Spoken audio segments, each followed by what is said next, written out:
Scott, is ladies. this just your latest chat up line? I am air Panda. conditioned. Oh my god, I'll get so much dick because this air conditioning. Hello, young man. Would I you like love- to come and visit my air-conditioned Come and room? visit my air That is a conditioned really room. good reason for getting it. For yeah, actually, now that you've said it, that makes sense to me because that would be quite enticing if I was like dying of the heat and someone said, you know, would you like some Turkish delight or would you like to come up to my air-conditioned flat? I'd be like, oh, air-conditioned flat. Keep the Turkish delight because it's like, I don't know, it's horrible. Tastes like eating solid perfume. But yeah, Super Tanty, I'm so sorry. Sorry, darling. No, come on, Tan, get some ice cubes. Yeah. Put an ice cube on your head. I'm not a big in your hat. Put your hat on. Graham So, said, yeah. come on, because Tan won't come on unless you come on, because it's a dick fest otherwise. So I'm on. And yes, Tan and Hannah should be joining us as well. Hannah, come my on. wife. Oh, come on, get on the. That'd be great. And Tan, Hannah and Tan, Tan and Hannah. Scott, have you met Hannah in real life? Not yet, no. I don't know if she's real, mate. She might just be AI. I'm really scared she's going to turn me straight. I'm like terrified of it. She might cure you. Beautiful. I'm scared to death of her. I'm like, oh my god, I think I'm straight for like 5 minutes. So that's that gay conversion that we're talking about. Like conversion therapy. I think Hannah is the one that could hanging out with if you convert. So stunning. If you go straight after hanging out with Hannah, I'm calling you a Tory for the rest of my days, just so you know that. So that's how you cure the gay people. You pray the gay away. You just put Hannah in front of them. Hannah takes you to a Metallica gig. I'm going to that anyway. Takes you to Ozfest. Could work. I'm with a gay guy actually. So that's fine. Would you like some Super air Tansky conditioning? says, I'm sorry. Tickets. There'll be no air conditioning there. Trust me. Tansky's saying, I'm punching my phone, Scott. Why is Tansky punching her phone? I think she hates the fact that I think Hannah's so beautiful. Oh my god, you nasty person. But I think Tan is just as beautiful. That's the funny thing about it. I think they should fight. They're both just as equally stunning. So fight. I think they should hit each other. Fight each other to try and turn Scott. Dominance. Why would two women fight over a gay man? Scott. to see who's prettiest. It's the challenge. Yeah, it's the challenge. I can just see Scott now in the toga with Graham just holding grapes over him, just go, now you will fight for my amusement. You will fight for me. Now Tan's saying in the chat that Hannah turned her gay. So yes, this is the problem. This is very complicated very quickly. Well, if McKinnon shows up, you will all understand why. So Scott, your boyfriend McKinnon over here says, y'all having a fight without me, LOL. I'll fight over Scott. I don't want war with McKinnon. I want to make love, not war. You let him know that that wife of his no longer needs to be in the picture. That I will take care. Oh dear. I just wanna thank everybody for being witness to the most peaceful president in American history. Can you dig it? My god. Are we peaceful yet? Are we dubbed up? You're totally. I feel like a dove today. today. Totally at peace. So tomorrow is going to be very interesting. I think. Yeah, no King Day. So this is going to be the Black Parade, isn't it? Or the Red Wedding. My Chemical Romance. I didn't think of that. My Chemical Romance are going to come out. They're going to be in little Beatles suits. So let me just say something that I saw on TV. Right, I was watching this show about this other country, and it was weird. It was almost like the fake president they had wanted the entire military infrastructure to be crippled all in one go. So what that president did was he took all of our, heavy military equipment and put it in a parade so that once enemies saw all of these like big, expensive things all in a residential area, the enemies saw that as a 2-for-1, especially since there's no more cybersecurity in that country. So whoever's going to that parade, I hope you have your Fallout suit and and a 4-leaf clover and a horseshoe up your ass. This is moronic. It's embarrassing. is what it is. It's dangerous. It's very dangerous. Yeah, well, other than like the obvious, could it be a terrorist attack, whatever, I don't know, but the display in itself is embarrassing. This is he's going to defeat shame America for a very long time. He's going to defeat all the non-believers and the plans that they have made. Parade than Putin. That's all he wants. But he said he was inspired by a Bastille Day parade, wasn't he? In France. It's Macron's fault. It's all Macron's Macron fault. rolled out the tanks for him, didn't he, that time? Where's Jan? Jan Wallace, this is your fault. Did you see him being interviewed about it? And he said, we've got the best submarines in the world. And you think, how the fuck are you going to put those in a parade? How's that going to work? Trailer? It's called global warming. Hello. Yeah, I think it all comes back to the Macron thing because of the submarine comment. Because if you remember, Macron landed from a helicopter on a nuclear submarine in the middle of the Atlantic. And I think Trump was jealous of that. So that'll be his next stunt, which we should positively encourage him to try it. I'd love to put Trump in a submarine. Send him down to see the Titanic. Yeah. Yeah, with a screen door. Kay in the chat says those tanks are gonna fuck up the roads all over DC. Oh my god. You think the big fucking those trucks with the gravel and shit, them some bitches is heavy. They are pulling literal stone down the roads. These fucking tanks are made out of the same stone, but only refined. They're just concentrated pickup trucks or dump trucks of rock fused into one thing that has an engine in it. Like, it's just the heaviest thing. It'd be funny if it's really hot and the tarmac melts. Yeah. Right. Well, there's not a lot of tar in it. The army have put $16 million aside to repair the roads. It'll be fine. We have I mean, with the tariffs bringing in all the well, just wait a second. Yeah. When we fucking hit the lottery, we hit Powerball, and we get all this money from tariffs, which is not going to happen. We'll totally be able to fix in this. Did they not watch the fucking rallies? Where he did the thing at Coachella at like the Coachella stage or whatever. And then he just like didn't pay for the shuttle to get people all the way back. They had to walk like 2 hours in the pitch black in the desert. They still voted for him though, didn't they? They still voted for him. They didn't have a choice at that point. So Rachel, committed. Can we bring things over to the UK a little bit and talk about what happened this week with the fucking the Equalities and Human Rights Commission with this dickhead fucking Bolton in charge? Well, yeah, my television has a crack in it where I threw things at it. Not really, but I mean, I'm gonna turn them down. I'm gonna say hello to you guys. I'm muted on their side. So hello everyone. Who we got in the chat? We got Scott, Billy, McKinnon, Kate, Jen, Streamlabs, Gina, and Bruno. Hey gang. I'm a little allergic today. Sorry. Oh, McKinnon, I know you didn't. Oh my god. Alright, I'm gonna unmute and go back into the convo here. Hi, happy Friday. I would say that 6 were for the trans community and 2 were against. One was Rosie Duffield, who's obviously against the trans community, and one was a Tory MP, who was sort of Miriam Kate's clone. She the Bin podcast is the one podcast where we definitely talk about Bruno. Just want to put that out there. It only affects 8,000 trans people with gender recognition certificates, not actually the 500,000 trans people who will be affected by this.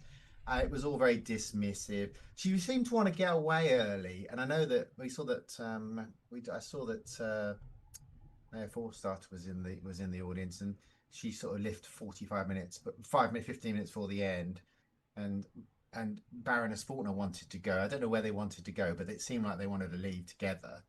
So I don't know. It's just all joined up. It just sounded. You could tell each of the MPs. The Labour MP asked a very good question. She said, "I want to set up a walking club for women." and I want to invite trans women. So can I do that? And Baroness Faulkner said, well, that would have to be mixed sex. And she was saying, well, I don't want it to be mixed sex. I want it to be for women, and I want trans women to attend. Oh, well, it would be mixed sex because you couldn't have it as single sex with trans women there. So you'd have to have men there as well. And well, but that doesn't work for me. And that's where she is. She's like, trans women shouldn't be using loos. Trans women don't get Article 8 under the European Convention. Trans women is almost like trans women are less. We're less now. And so it was a pretty shocking. In a way, I thought it was good in a way, because I think people are waking up. I thought the Women Equality certainly woke up bar the two. I think the papers wrote quite a lot of good positive stuff. I think that there's been some good journalism on what happened. It's definitely bonded the trans community. There's the Equality and Human Rights Commission consultation that finishes at the end of June. It takes about an hour to fill it in. You can use the transactional guidance to do it. You should do that, because they're going to ignore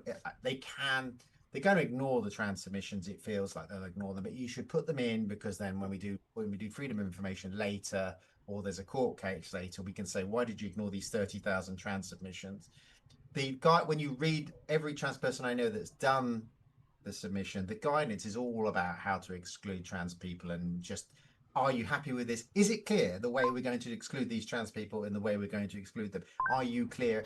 It feels really, every trans person I know that's submitted so far, and Katie Montgomery did a 4-hour stream on how to fill it in, and she was saying that she felt very low energy at the end of it. It's tough, but you should do it. The other thing is that's the first thing you should do, and it will take you about an hour, and you look at the transactional guidance and do it. The other thing you should do is the NEON, the Not in Our Name petition that's out there for cisgender women, non-trans women only, to sign it. That needs to be, that's climbing. I'm gonna turn them down for one more second. It's funny. I looked at the analytics the other day. It is so many different countries that people watch from, and I don't really, I don't know. I never really thought about it. I just, I'm in my house, so I don't really think about what everyone else's house looks like, Oh, it's my YouTube anniversary for my channel. All right.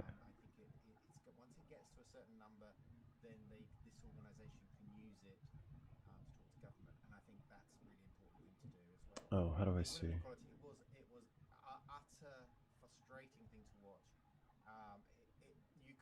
Audience.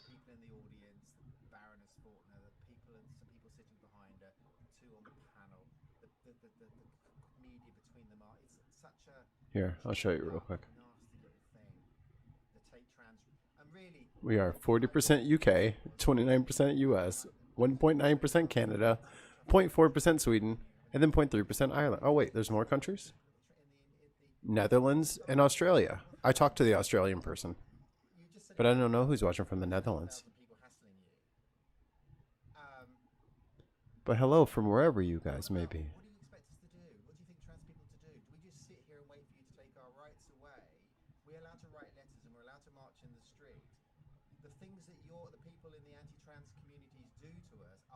Crawler, the death threats, the horrors, the violence, the deaths we're now experiencing. That's worse than you getting a few people calling you nasty things and leaving piss on your doorstep at the Equality and Human Rights Commission, which is what they were saying. The things they're doing to us are absolutely frightening, and it's frightening being trans in the UK. So yeah, you might get a few emails and a few nasty things on social media, but that's peanuts to what you're doing to us. So it was such an acting. Oh, it must be so hard. Yes, it is hard, but the powerful cabal of people coming after trans people, it was shocking. It's shocking. And then the Tory MP, and I'll finish off, we just said, well, we should go back and we should challenge all those women and girls that have lost out to trans people in sport. And I was thinking, I'd really like to see that list. What women and girls have? I don't know a trans person's won a soddle thing in the UK, so I'd be really interested to know what that is. Yeah, there was that pool tournament that Fox News reported on. Oh God! You can imagine the major advantage a trans person has in a game of pool. It was shocking. It was shocking to watch, and I'm like, Ian Dunn really summarized it, and I would recommend you read his article. And a lot of other journals, and the Guardian's written some good articles about it. The Equality and the Good Law written a bit about it. All the Legal Trans Project written about good stuff about it. Everybody's writing about it because everybody could see for what it was. I think that Hammer's been really overplayed, and I think people noticed. So I've put in the chat links to Ian Dunn's article, the transactional guidance, and the petition. The not amending petition. So they're in the chat if you want to link to that while you're watching this and fill that in. That'd be great. Yeah.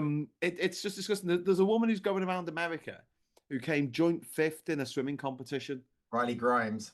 And she's fucking crazy. And she's going around going, "Oh, trans women, stop me from winning." What? 5th. She got joint 5th. And she had a go at Simone Biles this week. The gymnast, the multi-Olympic gold-winning gymnast, 5 Olympic golds. And she was like, "Oh, having a go." It's a good grift. It's a good grift. The right will, if you detransition, the right will grab you and love you up and veil you at your most vulnerable time and say, "Look, this person was diagnosed." Scott is correct. Everybody should say hi. 500,000 people. The one person, knee regret or thigh regret or breast surgery or plastic surgery regret is tattoos, and yet. The regret rate in the trans community is less than 0.5%, and they get one. Wow, they put it on every right-wing show. How about we find someone who regrets their marriage and will ban marriages? How about that, eh? Yeah, I'm sure I can find a few people who'll be like, "Yeah, it was shit. I fell in love with the wrong person, like a right twat." So Graham, I've got 2 lots of experience of that, Graham. I'll lead that campaign for you. So this is the problem that LGBTQ plus faces. Instead of advocating for your instead of advocating for your own rights, I think the goal now is to really push towards no more cis divorce. Like, no, fuck that. Y'all are together forever. No, we're gonna fucking go after your shit. Since you want to get in our pool and pee in our pool, we're going into your hot tub and we're dropping a deuce. No more divorce for anybody. You're stuck with these assholes for life. This is the strange thing. If you were to talk to an evangelical person in America or whatever, they would actually agree with that. They eventually it will be that women won't be able to divorce their husbands. Yeah, well, that's what they want, isn't it? Emma, thank you so much for the first super chat of the evening. Thank you so much. Emma said, "Go Rachel." So thanks very much. Thank you, Emma. Thank you. I know I'm really sorry. It's been a really like this whole. I mean, I want to say year, but it's been longer than that, hasn't it? But this whole process. But at least now you're seeing people like Ian Dunn and the Good Law Project and Kate. Nash standing up and actually making a fuss about this and saying, "No, this is completely out of order." And I think you're right when you say, like, pointing it out is half the battle.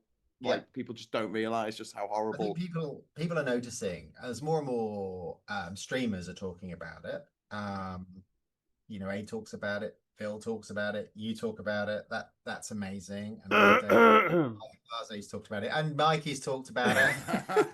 And I drew a cartoon. I did a cartoon, right? Give the straight boys some credit, guys. We would like a biscuit. We would like a biscuit when we do things well, You do. Give them a cookie. People are noticing. The Guardian is writing better articles about it. Even James. We know that James O'Brien is not the greatest at the moment, but he did. But he has actually been a little bit better about it. Be better at it. And a lot of law firms are doing pro bono work. Trans communities working together for the first time. We've been in quite a divided tribe, and now they're all working and sharing information. I'm thinking that there's lots of MPs writing out to trans groups and asking questions. The letter writing campaigns have been really successful. You should write to your MP if they're a conservative. You should keep writing to the Cabinet Office. You should keep those letters. Keep writing to the Equality and Human Rights Commission. Keep writing to the Women and Equalities. Just keep that pressure up. It's working. It really is working. And this handful of gender critics. Remember, on the Supreme Court day, there was less than 30 on the steps. We put 30,000 on the streets 2 days later, in London. So it is happening. I mean, I think it's just the groundswell is beginning to form. That Neon group, I don't know who they are, But some women just got together and went, not in our name, I goes where I 33,000 signatures in a couple of weeks. And it's growing, and it's not Welcome, widely Brian. circulated. It will be. And I think that's amazing. So we'll That's get fantastic. Yeah. We'll get that. One Angry Pagan's asking if you've got a YouTube channel. No, Rachel doesn't have. I don't know anything. I don't want any social media because every time I end up in the Telegraph. So I just I work quietly away in the background. I'm more fundraising for other organizations now. And I do consult. I don't do much more public. I'm almost retired. I'm nearly 60 now. So I'm just liar. Time traveling keeps you looking young.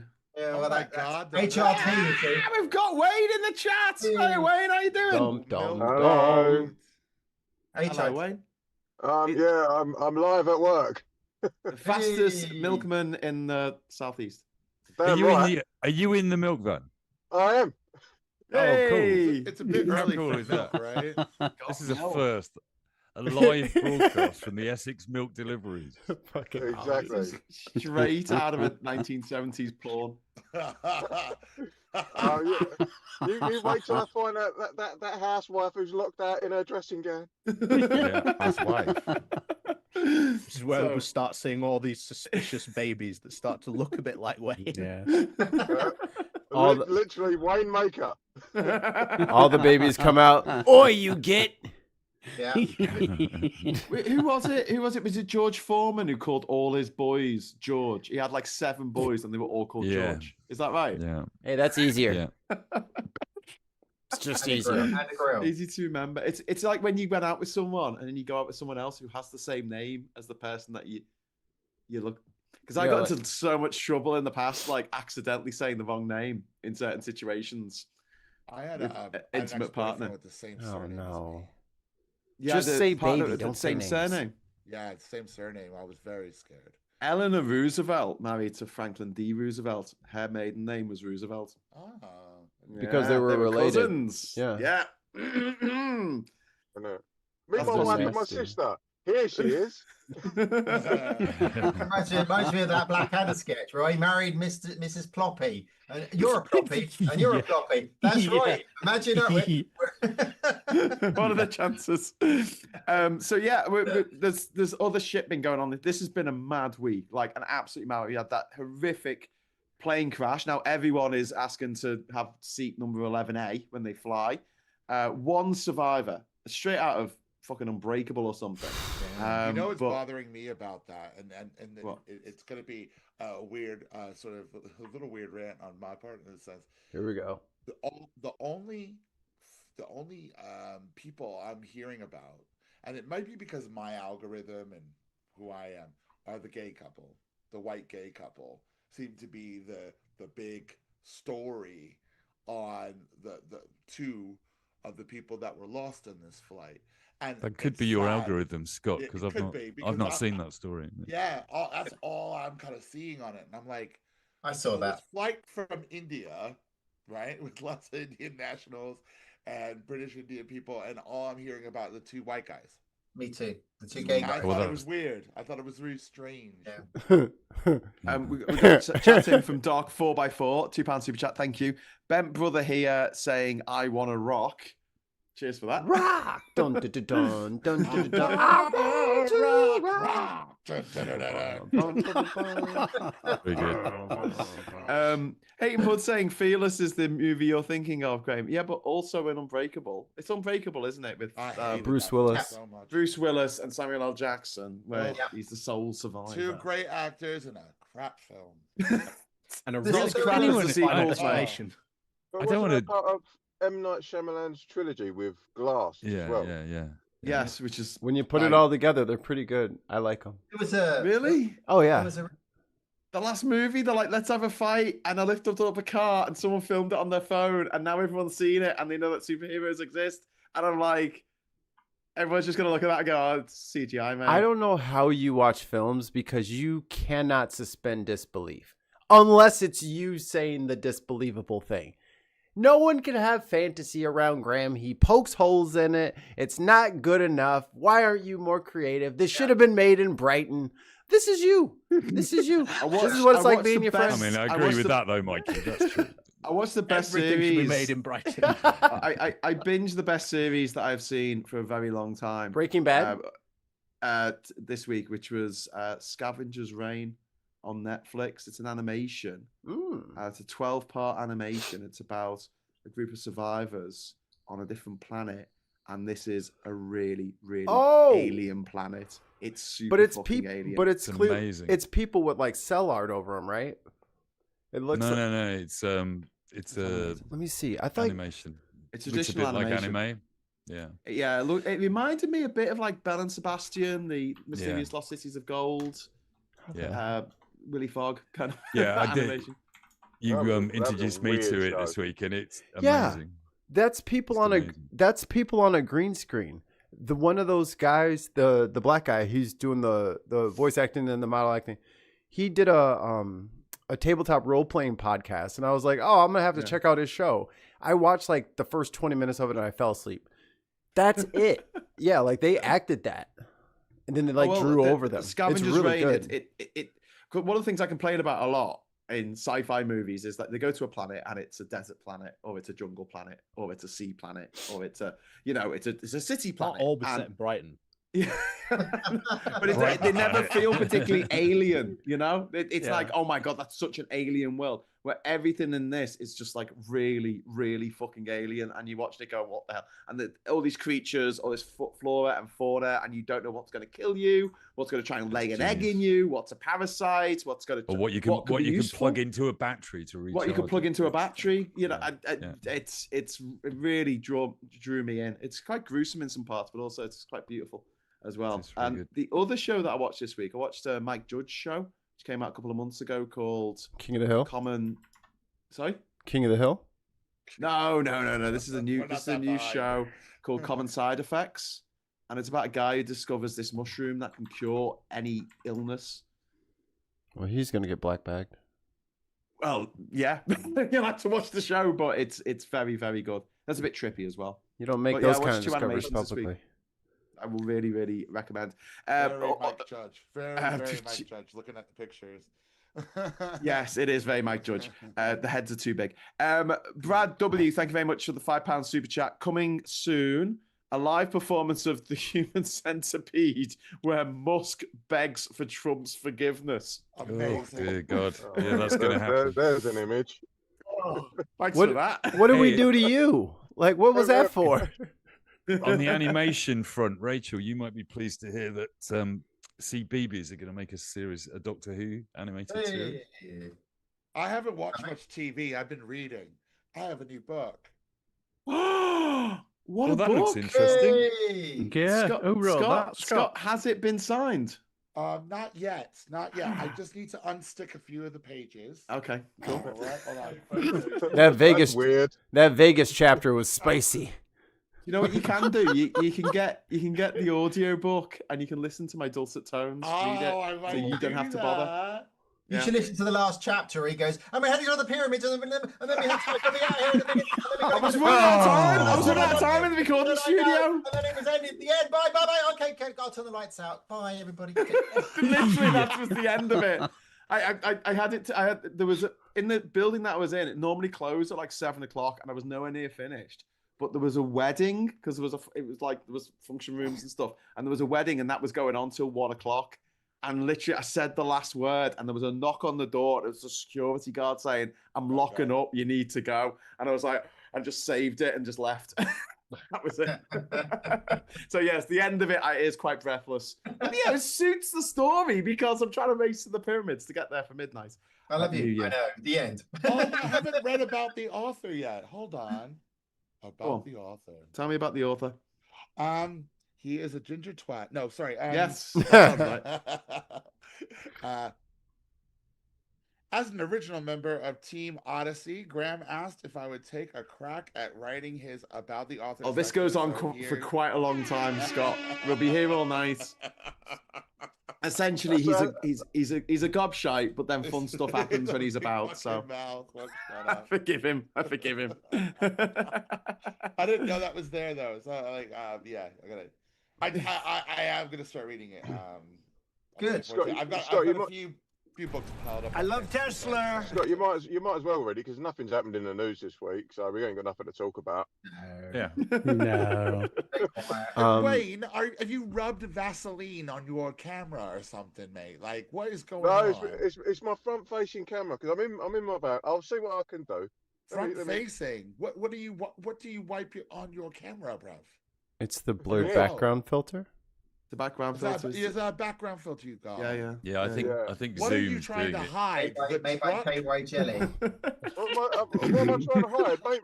Mainly branding from my firm. So Is there branding on the back of the truck behind your head? I was Probably. going to say, Wayne, are you actually okay doing this? Can we just check that this isn't going to be used as evidence? No, I'm absolutely fine. It's just I can't load my truck till 10:30. So That's I have a lot super chat. earlier than I would have thought. But, yeah. I have a super chat. $5 super chat from Kay. Early happy Father's Day to all the bin/bin adjacent papas and to all fellas showing good examples of non-toxic masculinity. Heart emoji, flex emoji, flex emoji, flex emoji. Thank you very much, Kay. thank you. I love Tesla. I've also got a super chat from Chris C. Joanna says, your PayPal account, please. No, Joanna's got my PayPal account, so thank you very much to Chris. I've got to check my PayPal account, so I'll do that. What else has happened this week? So we've had Trump, we've had the sheriff telling he's got to kill everyone. Yeah. We've had Kennedy Center. We must talk about that. and we're Spending a review. massive war in the Middle East between Israel and Iran. We started last night. Yeah. We had a 1:15. spending review as well. We had a spending review here in the UK. Reform wasting time, calling it a special meeting of Leicester County Council That was excellent. to I saw discuss your flags. I saw your And that video was on it. that, Ollie. Was it about pride Lasted a flags? grand total of 8 minutes. Was it about pride flags? Oh yeah. Oh Well, Jesus! did they want more, Jesus. Ollie? Did they want more? Oh wow. yeah, we'll You know, send them some. to be a bit spicy, just to be a bit spicy, they might The even linguine fly one from the slap shop is on regimental flag. Tim's board. Oh, Let me see where Ollie is. Spicy. It's such a bullshit argument. That I think he said he's isn't it? ready now. What about the veterans? We don't celebrate veterans constantly. Like, you know what I mean? It's so Well, dumb. It dismisses Just the gay. homophobia is so It boring. dismisses the gay veterans, doesn't it? It's, Literally that. Like, there were lots of gay veterans that died for this country. Why do Some we castrated. Why do they want to fly the British flag? I'm assuming don't they want to fly the flag of their side during the Second World War? Did you see Trump with Mertz at the beginning of the week? Yeah. Where he was saying, we went to France, they were celebrating winning the war. They didn't win the war, it was us.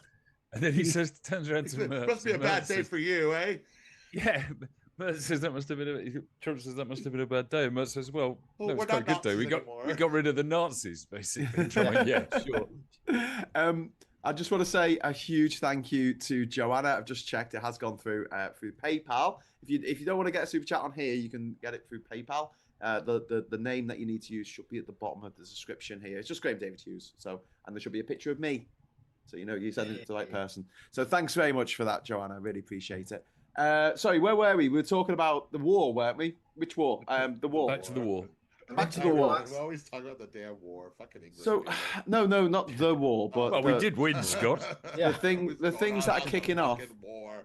Oh, I've got to say thank you to Mike as well, because Mike has made me a beautiful trans inclusive LGBT flag, Hey. Spitfire, 3D model of a Spitfire. It looks fucking amazing, and that's going to make a constituent part of my Glastonbury flag.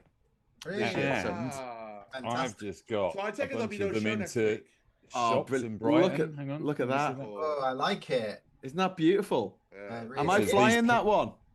No, it's got Action Man in this one. It's I got thought I'd Action Man. generalize it a bit more. In the one he made for me, I'm flying it. Can't you fly that flag just outside Leicestershire County Council just to really annoy them? It's going to say, look out for it at the festival. It's going to say woke as fuck. And I'm going to try and get a picture of me and Kate Nash holding the flag together. Hey. Perfect. That's Perfect. going to be my mission. That's going to be my Glasgow mission this year. I take it no show next week. Yeah, you'll be gone. No, it's 2 weeks time, Oh, is it 2 weeks? and got to say thank you to Mike again because Mike's going to produce it in a couple of weeks' time, aren't you, Mike? Mike. I'm dropping him in it now. He's like, "Am I?" Well, I am now. Yeah. Fuck me, Yeah. I won't go to Glastonbury then. Yeah. is your on-air audition? I'll be on it. I'll be at Glasgow. I'll come on and say hello. Yeah, whatever, you man. can dial in, and Wayne from his milk float will be doing like an international OB broadcast. You can rub Vaseline on your. Oh yeah, I'll be doing like the Keith Chegwin section. Funny man delivering milk. I'm reading out super chats. What did Keith Take a Chegwin- space pop. He was a Scouser, wasn't he? Was he Scouse? Yeah, I think, yeah. Keith yeah, Chegwin, he was, Chegwin, wasn't yeah. it? Another one. Swap shop. And he famously did that show on Channel 5 where he was in the Starkers, remember? Yeah. Yeah. That was very grim. Oh But he God, did it Naked again in extras, Jungle, didn't he? Naked Jungle, Yeah. was it? Yeah. He did it Jesus, again in extras, I think it was. He sat in front of Ricky Gervais in a close up. Couple of things I noticed this week. Channel 4 doing a show called Virgin Island, where they put virgins on an island together to see if they have sex. So weird. And the other thing is that McDonald's have got an ad, right? And they use the theme and the song "Danger High Voltage" by the Electric Six Mm-hmm. in the McDonald's ad. Can anyone see a problem with using that song in a McDonald's ad? Does it maybe refer to another fast food outlet in the lyrics of that song? Does it? I don't know. Yeah, it says Oh, "Fire in the yeah. Disco," "Fire in the Taco Taco Bell. Bell." Oh, really? Yeah, Not in the yeah. McDonald's. I was getting to it. I was going through the lyrics in my head. But yeah, I Oh. thought that was a bit weird. All I could see in my head was that hilarious video that they did for it. I just thought it was Oh, hilariously yeah, with the funny. guy and the girl. So that Darren, was- we did invite the ladies, but Yeah, they that did was not brilliant. show. Because it was Jack White's We got Rachel. voice, Jack White's wasn't voice. it? But Tan Because it was a didn't duet, wanna wasn't do it? it. I don't know where But Brent is. it had a woman doing his voice on the video, and they were on a moose. They were riding a moose. It was great. Yeah, they were fucking sitting in niche. like a drawing room. Yeah, Yeah. It's really weird. absolutely great song. Absolutely great song. Classic, absolute No, stone it's 'cause cold gay classic. bar. Can we talk about Sabrina Carpenter? I don't. What about her? Well, she's got a new album out. It's causing some kerfuffle I don't, because I've never heard it. it's a little bit Spinal Tap. I wouldn't know. She got a song about Stonehenge. No, you know in Spinal Tap there's that scene where the feminist is saying, you know, the front cover of your album is disgusting. It's a woman on all fours and with the leather glove and all this, right? So Smell the glove. Oh, yeah, okay. the I image saw on Super Tansky literally posted one of my about this favorite earlier today. so it's Sabrina Carpenter, and it's basically it's called Man's Best Friend, and she's on all fours, being held by her hair by someone standing up, which could be a woman. We don't know, but and so feminists are like a little bit, what the fuck about this? There's the Well, wouldn't it be more of a Sabrina feminist Carpenter sphere is losing it, Wouldn't losing it be their more minds. of a feminist thing to actually like say she's a woman and she can do that if she wants? Yes. That's not how modern feminism works, I think, Scott. I think But they, no, it's about choice. You could be a feminist and say, oh, someone wants to stay at home and be a stay-at-home mom and have a traditional role. A woman should be allowed to do that. That I'm sure is a feminist stance and it's a feminist stance in its own right. Should be a choice, though. Yes. Yeah. Well, I don't. Was Sabrina Carpenter forced onto the floor, held by her hair, and had forced pictures taken? Like that's my question. It appears that way from the photographic evidence, but I imagine she was not unwilling to take part. Yeah. She's posted it on her Facebook, on her Twitter, on her whatever. Seems proud of it. Yeah. Oh, sorry. Yeah, it's a fun cover, but there was also a nod and a wink to it on the front cover of the Strokes album. Is This It? Which had a woman's hand with a glove on it on her bottom, which was a reference to Spinal Tap. I hate to be a killjoy on this, but don't you think that the fact that we're talking about it and it was in all the newspapers is quite relevant to all of this? Yeah, it like works. it's a choice, isn't it? It gets everyone talking about it. Yeah. and Yeah. Then you know the album's out. So Yeah, Kay, this is, Kay says in the chat, Western media already trying to spin it as Israel targeting nuclear sites as if Iran was enriching uranium in apartment high-rises. I'll have to find it. Maybe I'll do on like a show this weekend or probably on Tuesday. going on back with Tuesday with Tim. We got to find the clip of Netanyahu doing a press conference telling George W. Bush that there were weapons of mass destruction in Iraq. Like, it's the same fucking thing. This is the same lie he tried 20 years ago.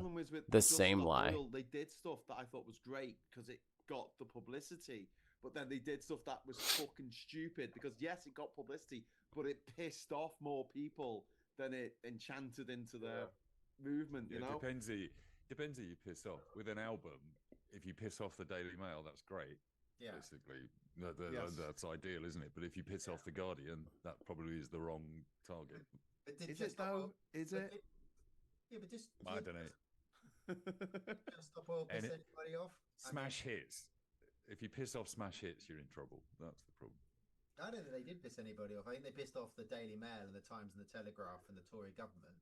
But when the tractor drivers and the farmers, they pulled a load of yanked diplomats. Yeah, they closed up all their embassies. They got everybody out, but they didn't know anything about it. That was my joke the other day when they were saying it's taking 8 hours to get an ambulance, and you know. And I don't like the mud city that many British festivals end up being. We have the wrong climate. Do it indoors. You know what I mean? They should have a festival indoors. Yeah, guys, I've got to shoot off. I've got to load because I've got to make everyone clean your phone. Get out, Wayne. Got to shoot your load. Got it. Get the KY off your phone. It's blurred background. It's blurred background. That's all it is. Go on, Wayne. Empty your load. Thank you for your service, Wayne. I'm going to go and do some all my creamy loads all over Essex. I just tried to make it so the screen, so Wayne was big on the screen, but because everyone else was talking and it was on speaker mode, you didn't get to see him. Sorry, Wayne. That was your big moment. All right, thank you very much. You're a legend, mate. See you later. Thank you. Bye, Wayne. Bye. See ya. All right, he's gone. Let's talk about him. One thing out. Industrious Wayne. Can I just point one thing out? He didn't swear once. He didn't? No, because he's sober, because he's driving a fucking milk float, and he can't be drunk. He was around. There was a normie in his presence. So if he was his true self around them, they'd be like, "Get out of the truck, mate! No, you're walking back. No, I'm not riding with you." But you know, that job's a killer job. I really admire him for taking it on. To be honest with you, Yeah. Carrying around milk, fuck that. So I'm just gonna bring on the Sabrina Carpenter picture. Can I show everyone at home? You won't be able to see it on the chat, I don't think, but I'll bring it on. Oh great! Oh god, it's huge. It's absolutely huge. Oh shit, it's taking up the whole picture. Hang on, let me just press that. Okay. And this is beating us talking about the war, you say? Okay. Yeah. So this is the picture. This is the picture that no one else can see. You can't see, but the people watching at home can see it. But yeah, this is causing all this riveting conversation. At the moment. Oh come on, we can't just talk about politics all the time. It's politics social. Yeah, okay, we can talk about sexual politics. I'm painting here. To be fair, I'm sorry, what Ollie. you were doing. I thought you were writing your Did memoir. you want us to be quiet so you can concentrate? I thought Ollie had a pencil and a cassette tape. He was winding it back. Yeah. To be fair, I didn't even know who she was. True joy. That's what I'm saying. I think it'd be quite fun. Would understand. I've got some super glue on my fingers. Oh, beautiful. Just enjoying peeling it off. Ooh. Oh, yes. Oh. Nothing like peeling off super glue from your fingers. But yeah, no, I was going to say, it'd be quite cool if Sabrina Carpenter then does the actual picture from the actual album and it's zoomed out and it's actually a woman who's holding it. Oh. That could be interesting. But I don't know if it's going to happen, but it's caused a lot of controversy or controversy. There's a lot of controversy over how to looking at that picture, it is totally designed to take up half a page in the Telegraph and the Mail so that they can reproduce it and go, look at this disgusting picture of a sexy woman with almost nothing on. There you go. So has she explained it at all? But she is wearing full clothes. Yeah. Who freaking cares? Y'all are so bored. She doesn't even have a tit out. Relax. Jesus. And I thought Americans were the prudes. Come on. So has she wound up the right people or the wrong people?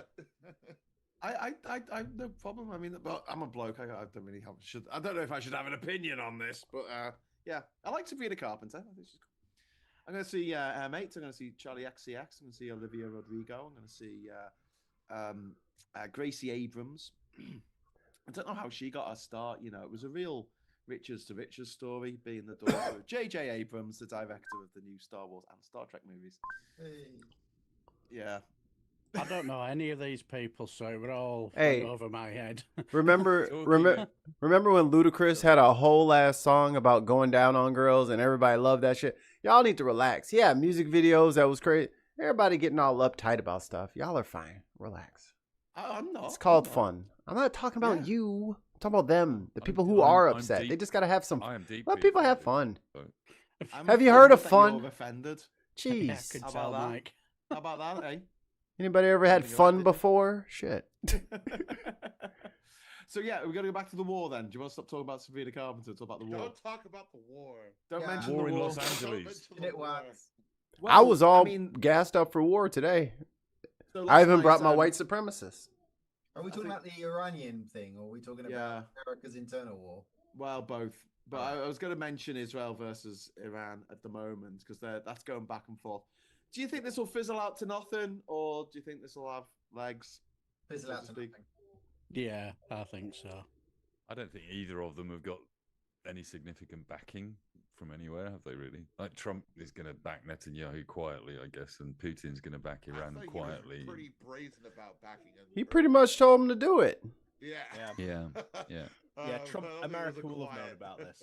Did we forget about the AI Trump Gaza video? Like his handprints are all over this shit. Just fucking hit the strike. It's fine. I'll cover you. We'll send over Pete Hegseth. He's very handsome from Fox News on the weekend. Like, fuck this guy. Like, they did this shit on purpose. If you want any extra help, go speak to Pete on Signal. and then they're gonna try to play victim. Like, look, we were just blowing up some apartment buildings where they were enriching uranium. Like, this is not. You can't. Whatever juice or motion or smokescreen they had previously has been swept away in the last 19 months. It's gone. Everyone sees the bones of the dead kids and the canisters, spent canisters on the ground with USA made in the USA stamped on them. We're at the full-on Iron Man moment. So welcome to villainhood is all I can say. We're them. We're officially the villains. And everyone in Western Europe is complicit, unfortunately. Yeah. I do love the idea that Trump genuinely believed he was going to bring peace to the Middle East. I love Tesla. Peace to Ukraine. He's a dove president. Peace prize. He's a dove. That's what someone said to me. Like, what war? He's the only president who never started the war, and I was just like, remember when he dropped the Moab? That's the mother of all bombs for one person. Yeah. It's like a multi-million-dollar munition, and he blew up a mountainside for one person. What wars did Obama start? He started the war on Christmas. The war on Easter. Every Easter here, we have a tradition where we whinge about the fact it doesn't say Easter eggs on Easter eggs, which actually say Easter eggs on them. He did want to go into Syria. Didn't he want to go into Syria? Then he couldn't get. Yeah, that's true. Abandoned Syria, didn't he? But he wanted to go in, but he couldn't get approval, could he? Yeah, he left the Kurdish rebels. Well, no, Trump did. Trump left the rebels. Obama just couldn't go in. Didn't want to go into Syria. Yeah, couldn't get the support to go into Syria. And I love how Trump has done a complete 180 on former Taliban member who overthrew Syria. He's like, this guy is great. We should give him a chance. Like, you were just motherfucking him. Like, you were just saying how awful and terrible all of these. Everyone from this whole region is dog shit. You know, this guy's great, and I'm going to take all the sanctions. It's like, okay, this is what we meant. Like the migrant caravan. The migrant caravans coming up. This is what it looks like when America meddles in someone else's foreign affairs, and then a decade later, there's all this fallout. This is exactly what we did in Central America, and that's why we had a migrant wave, because we completely destabilized those regions, and dictators and warlords and cartels took it over because we got involved. Instead of helping the systems, the bureaucracies that exist, as boring and as tedious, and maybe they don't agree with you sometimes, and you don't get everything you want, but then they have elections and then you do get what. That's how the world runs smoothly. But you're just going to come in there and hammer everything? Good luck, everybody. I bet you Israel's flights are booked for the next fucking 3 weeks. Everyone is out of there. This is not going to play well. Sorry, Mike. Go ahead. I have a question. Oh, yeah. What do you Americans call this when I've got a beer in both hands? Double fisting, baby.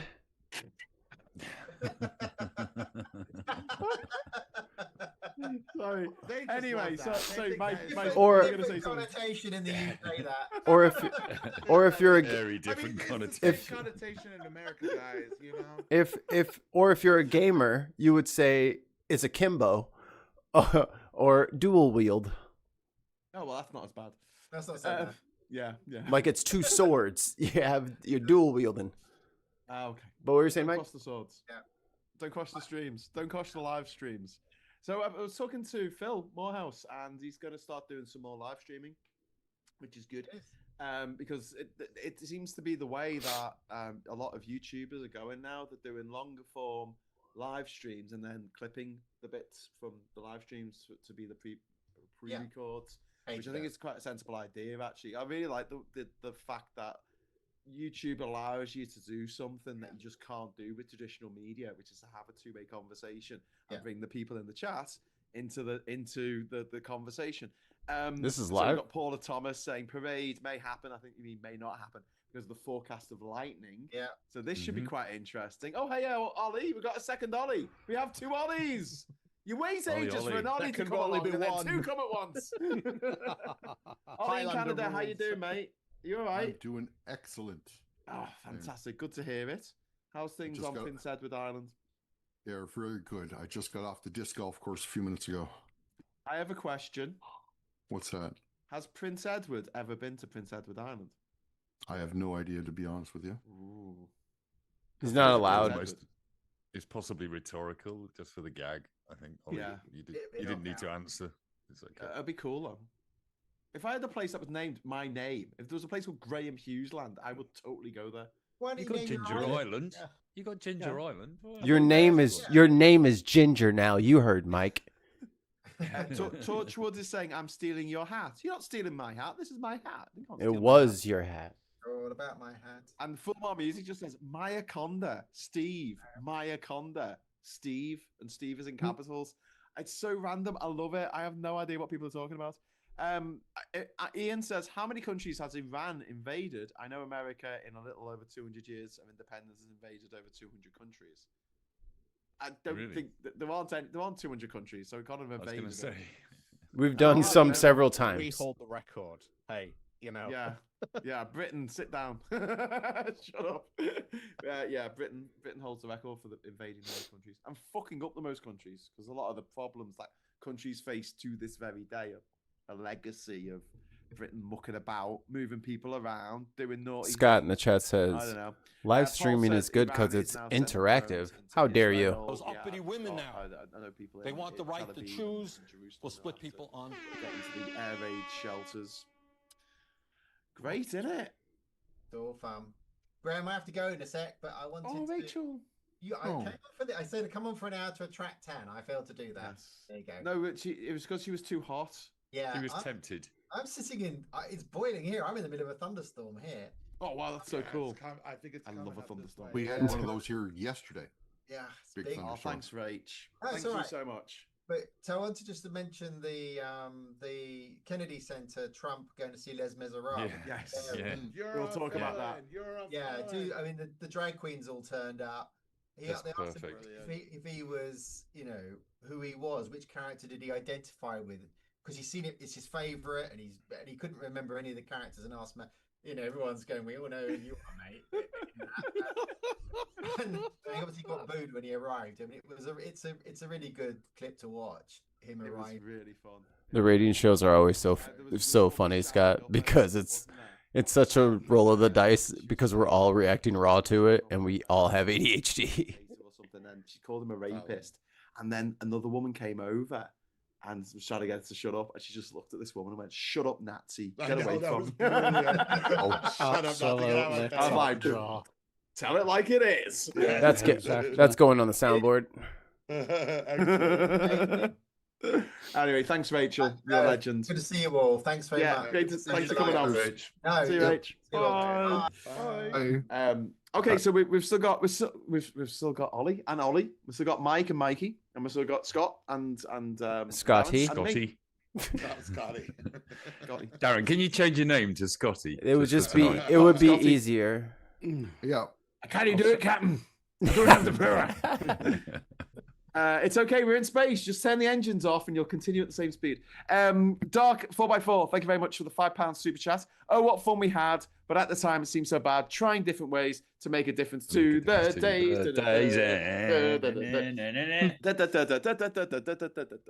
Talking of musicals, I went to see Madness the musical. Oh wow! 10, 15 years ago. Is this when you met Suggs? You met Graham McPherson? No. But it lasted about a week. That musical, but it was good. Did no one see it? It was just the Madness playbook, and the story of the band of Madness. Yeah, I mean, there were a whole range of musicals that happened at that time. Whereas the Queen one was the big one. ABBA. There was Mamma Mia. a Meatloaf one. I'm pretty sure there was a Green Day one as well. A friend of mine was in a Sandy Shore one that just revolved around a record shop that people visited over 5 decades. They said it just, well, it wasn't, because the entire book was literally so that we can play all of Sandy Shore's songs. Oh, okay. We'll just set it over 4 decades, basically. But I mean, telling the Madness story with their songs, that doesn't sound so good. So what you want to do is like Mamma Mia, where it's got nothing to do with ABBA. They just sing the songs from ABBA. So you need like something like Quadrophenia, and it's all like the mods, but it's like the 1980s, and you need a good book, and it should be a black and white love story, shouldn't it? Really, or something like that. Yeah, that's what it should have been. Yeah, should have been. Yeah, love in a time of fucking racism. Joanna says, anyone who remember when one side would fire 2 days later, the other one, etc., etc. It appears now they're doing it every few hours. I have to respond by. I don't know. I'm not a lawyer. One Angry Pagan says, my trans lady friend Libby loved Madness, although she did admit Queen was superior. Lol.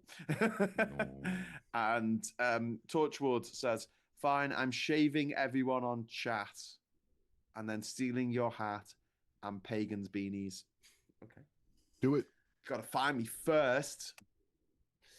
What's Torchwood FNAF taking tonight?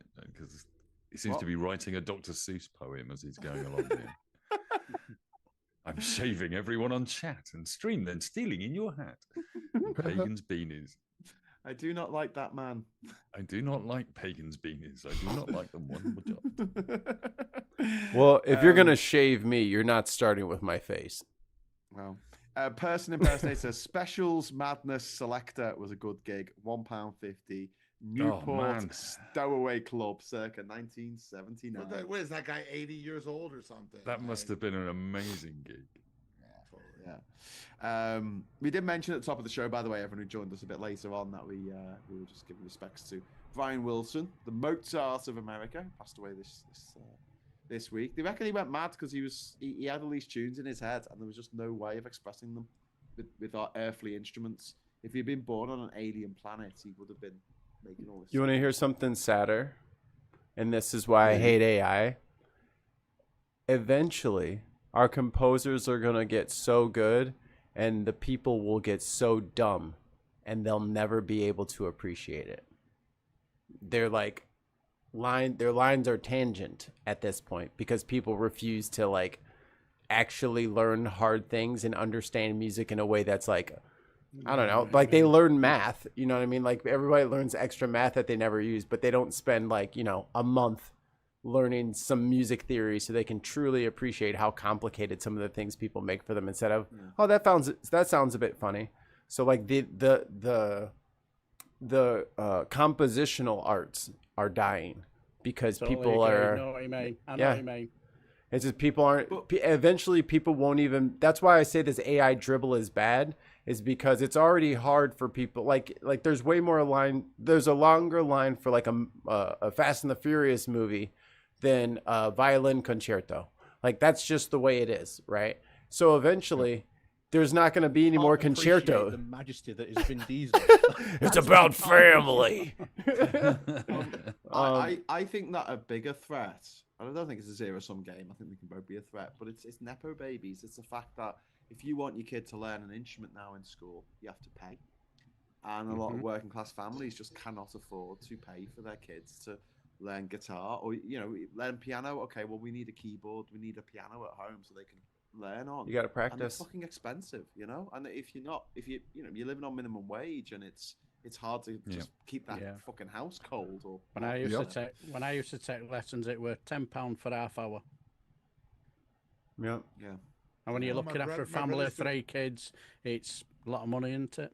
Yeah, exactly. My brother is doing guitar lessons. It's £75 for the month. He does it once a week. Wow. Like an hour. And this is why, and one of the reasons why, the other thing is connections as well. A lot of the new artists coming up have come from money. Their mummy and daddy have been quite well off and been able to. You're quiet, pay Graham. For them to learn. And I'm quiet. Yeah, you started to fade away there. Sorry, I was just mumbling. I'm really tired. I don't know. I have a fucking sleeping sickness this week or something. I just keep falling asleep. That's your data, dumbass. I'm a narky bastard.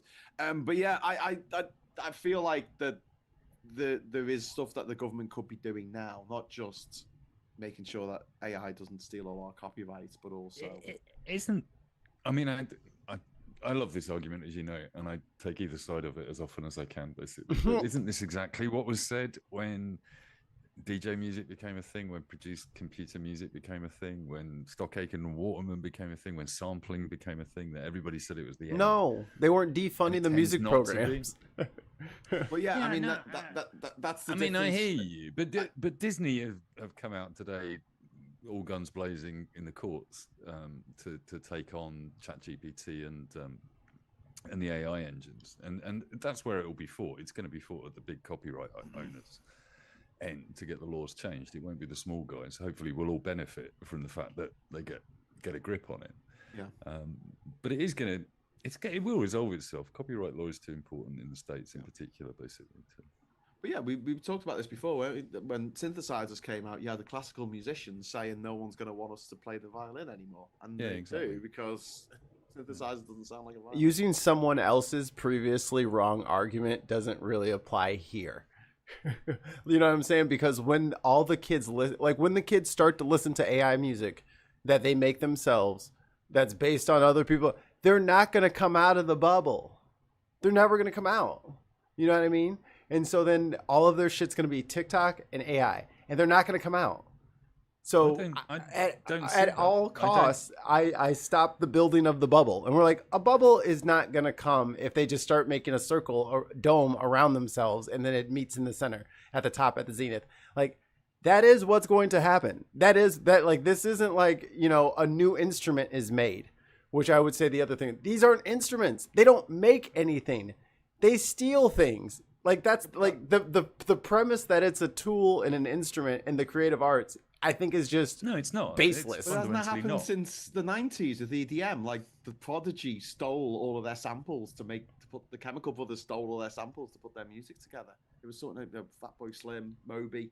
They took someone else's song and they took bits from that song and put a clip from a film and a clip from this and a clip from that, and they. But it's not just random radio bits, right? I mean, no, someone put it together, but I'm saying it's artistically crafted, right? It. Yeah, but Stellar Soul took like 30 years to clear all the copyrights on the stuff they used. You have to look at it in one way or another and say that essentially, isn't it democratization of these tools? That there is you're going to put it in the hands of more people. And the kids that Graham was talking about. That sounds like you're liberating my wallet. That's what it sounds like. I'm not robbing you. I'm liberating the wallet from your pants. Like, it's the same. I just think I've been around a bit. I've been around for a few digital revolutions, and I've seen jobs disappear. I've seen people have to change careers midway in the creative industries, etc. I was having lunch with a guy this morning. He's a filmmaker and he's worried about AI. He thinks that jobs are disappearing because of it, and I think they are. I think there definitely will be jobs. I've lost work to AI already. That will disappear. Absolutely, I think there will be. But that that has happened before. I've been responsible for it myself. I've introduced tech into companies where people have lost their jobs as a result. Yeah, I know, but it changes. It just, that's what happens as technology comes in. And I think we've got to be careful in terms of saying, what do we do, Mikey? Do we put the lid back on and just say, forget it, we're not going to use this stuff ever?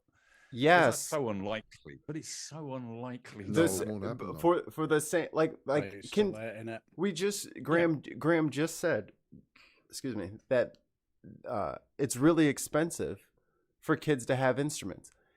They are taking the money that they could be using to invest in the children who are the future, who that's the real technology we want to bring to the forefront.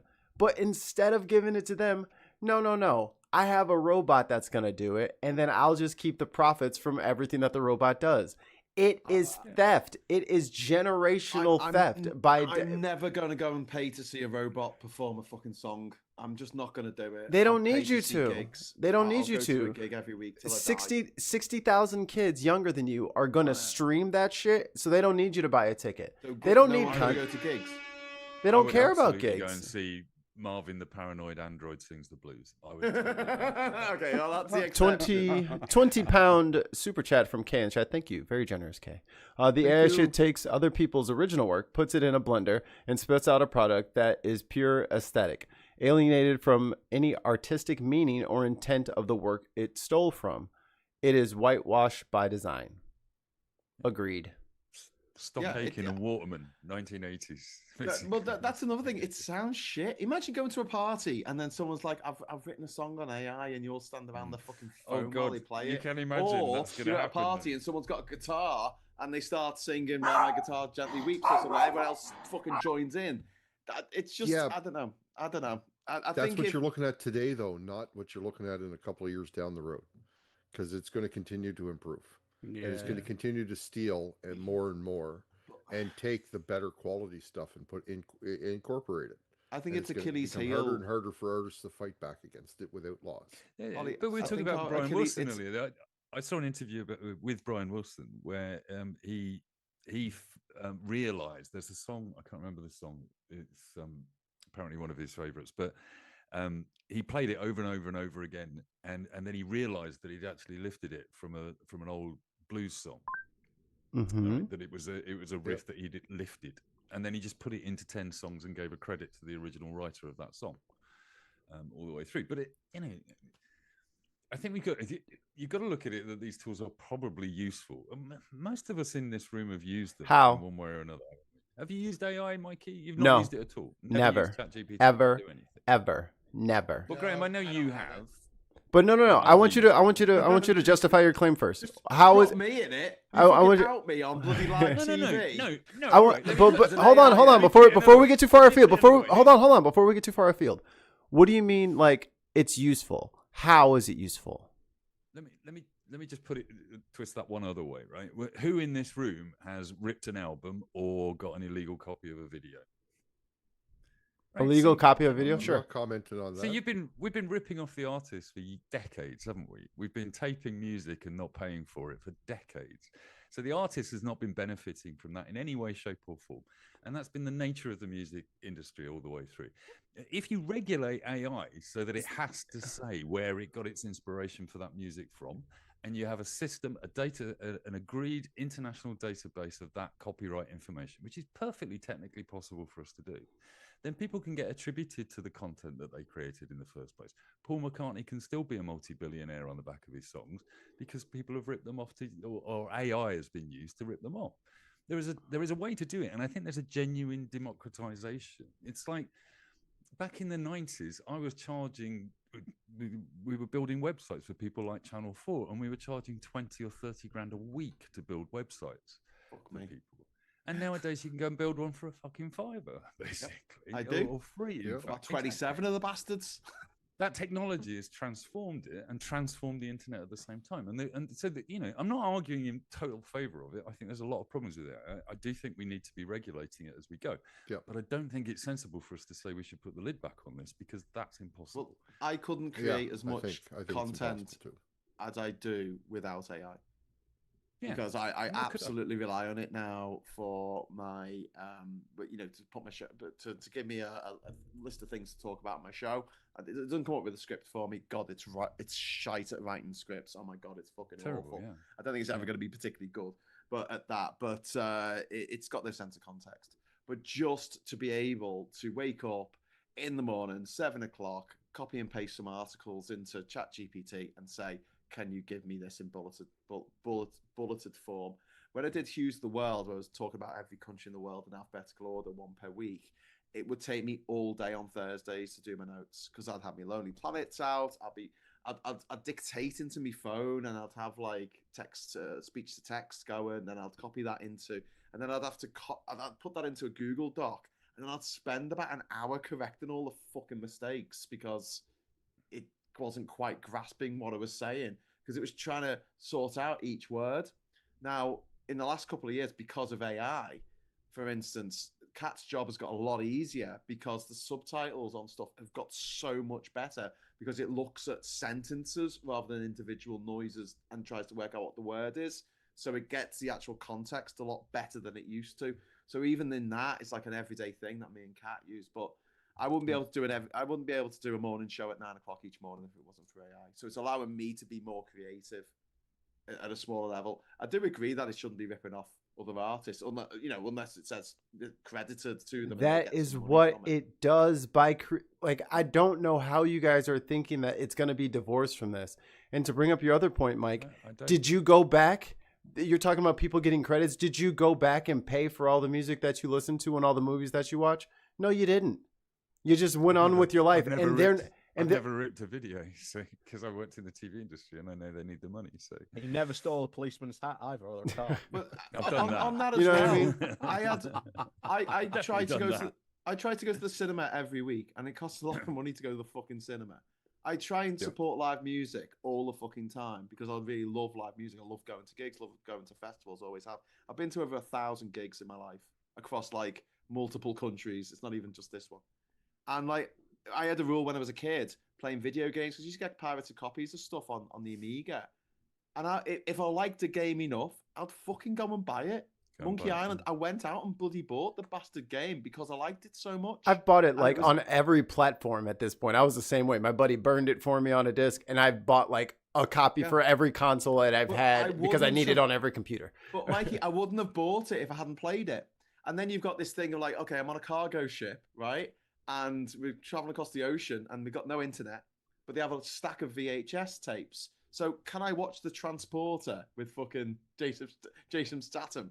Can I watch that movie on someone else's videotape, or is that stealing? See, well, arguably that's the difference between streaming and tapes, isn't it? Yeah. Like we've moved from a culture where you could own a videotape or a DVD or a CD, and then you could give it to me as a gift, and then it would be mine for me to listen to, and you could no longer listen to it. But we're now in a situation where we're just renting our music or video every month, basically. But here's one. But all of that, own it. I've got The Shawshank Redemption on DVD. It was one of the first DVDs I ever owned. So this is late 90s. It's got no subtitles, so Kat hadn't seen it, so I wanted to watch it with her. We need subtitles, so can I stream that? Can I illegally download it with the subtitles? But I own the DVD. I pay for the DVD. I saw us at the cinema. Like, have I not already paid my dues? Play it on a PC and Google. There isn't automatically create some. Like, I love all of these analogies, but I think they're still missing the point. There is no movie.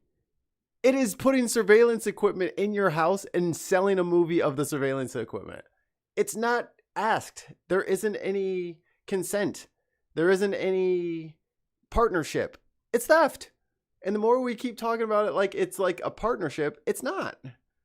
It's not. It's just by design, it isn't that. It takes what it can find publicly. That's not a partnership. You know what I mean? What Mike is not saying is that there needs to be robust laws to stop them stealing. Okay, stuff. put the laws up first. I don't need but they them didn't. to steal the Beach Boys or Disney films in order to give me a synopsis of what it says in a news report. Because and what you guys were saying about like the DVDs and stuff like that. You know what also used to happen? Famously, Dave Chappelle way ahead of his time on this move. He said, I want the DVD rights to my TV show. I'll take a small salary. And that turned out to be a way better idea because the Chappelle Show, like seasons 1 and 2, is like the most, that, and I think it beat Friends for like the most bought DVD set in the history of DVD sets. Good for him. Wow. You know what I mean? But he had a contract. He took the risk and he had a contract.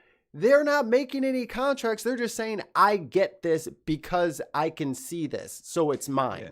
And that's different. And also, Kay in the chat said, like, DJing is kind of like a collage and AI is more like homogenization. Like, it's not the same. So I get what you guys are saying. That's not what they're selling. You're selling something different than what they're selling. What they're using and implementing on people is not what you're talking about. What you're talking about is a great thing to have a debate about. That's not what we're talking about, though. That's not what's in play.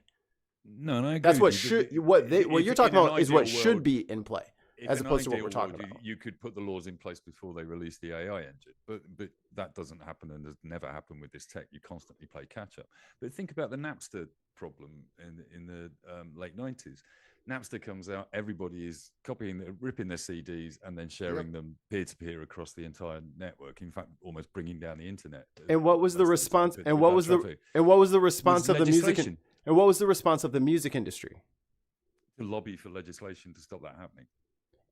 Well, and live shows and merch became the thing. Yeah, because I can guarantee you, in the early aughts, you bought 10 times as many band T-shirts as CDs that you bought. They changed the culture to make sure that was their loss leader, and you know what I'm saying. But then the industry can adapt. What is the adaptation now? That some weirdo in a fucking Iowa basement because I think, and I'll have to actually like remember to send you the video on this. A YouTuber made a video, had it unlisted, and he's a music producer.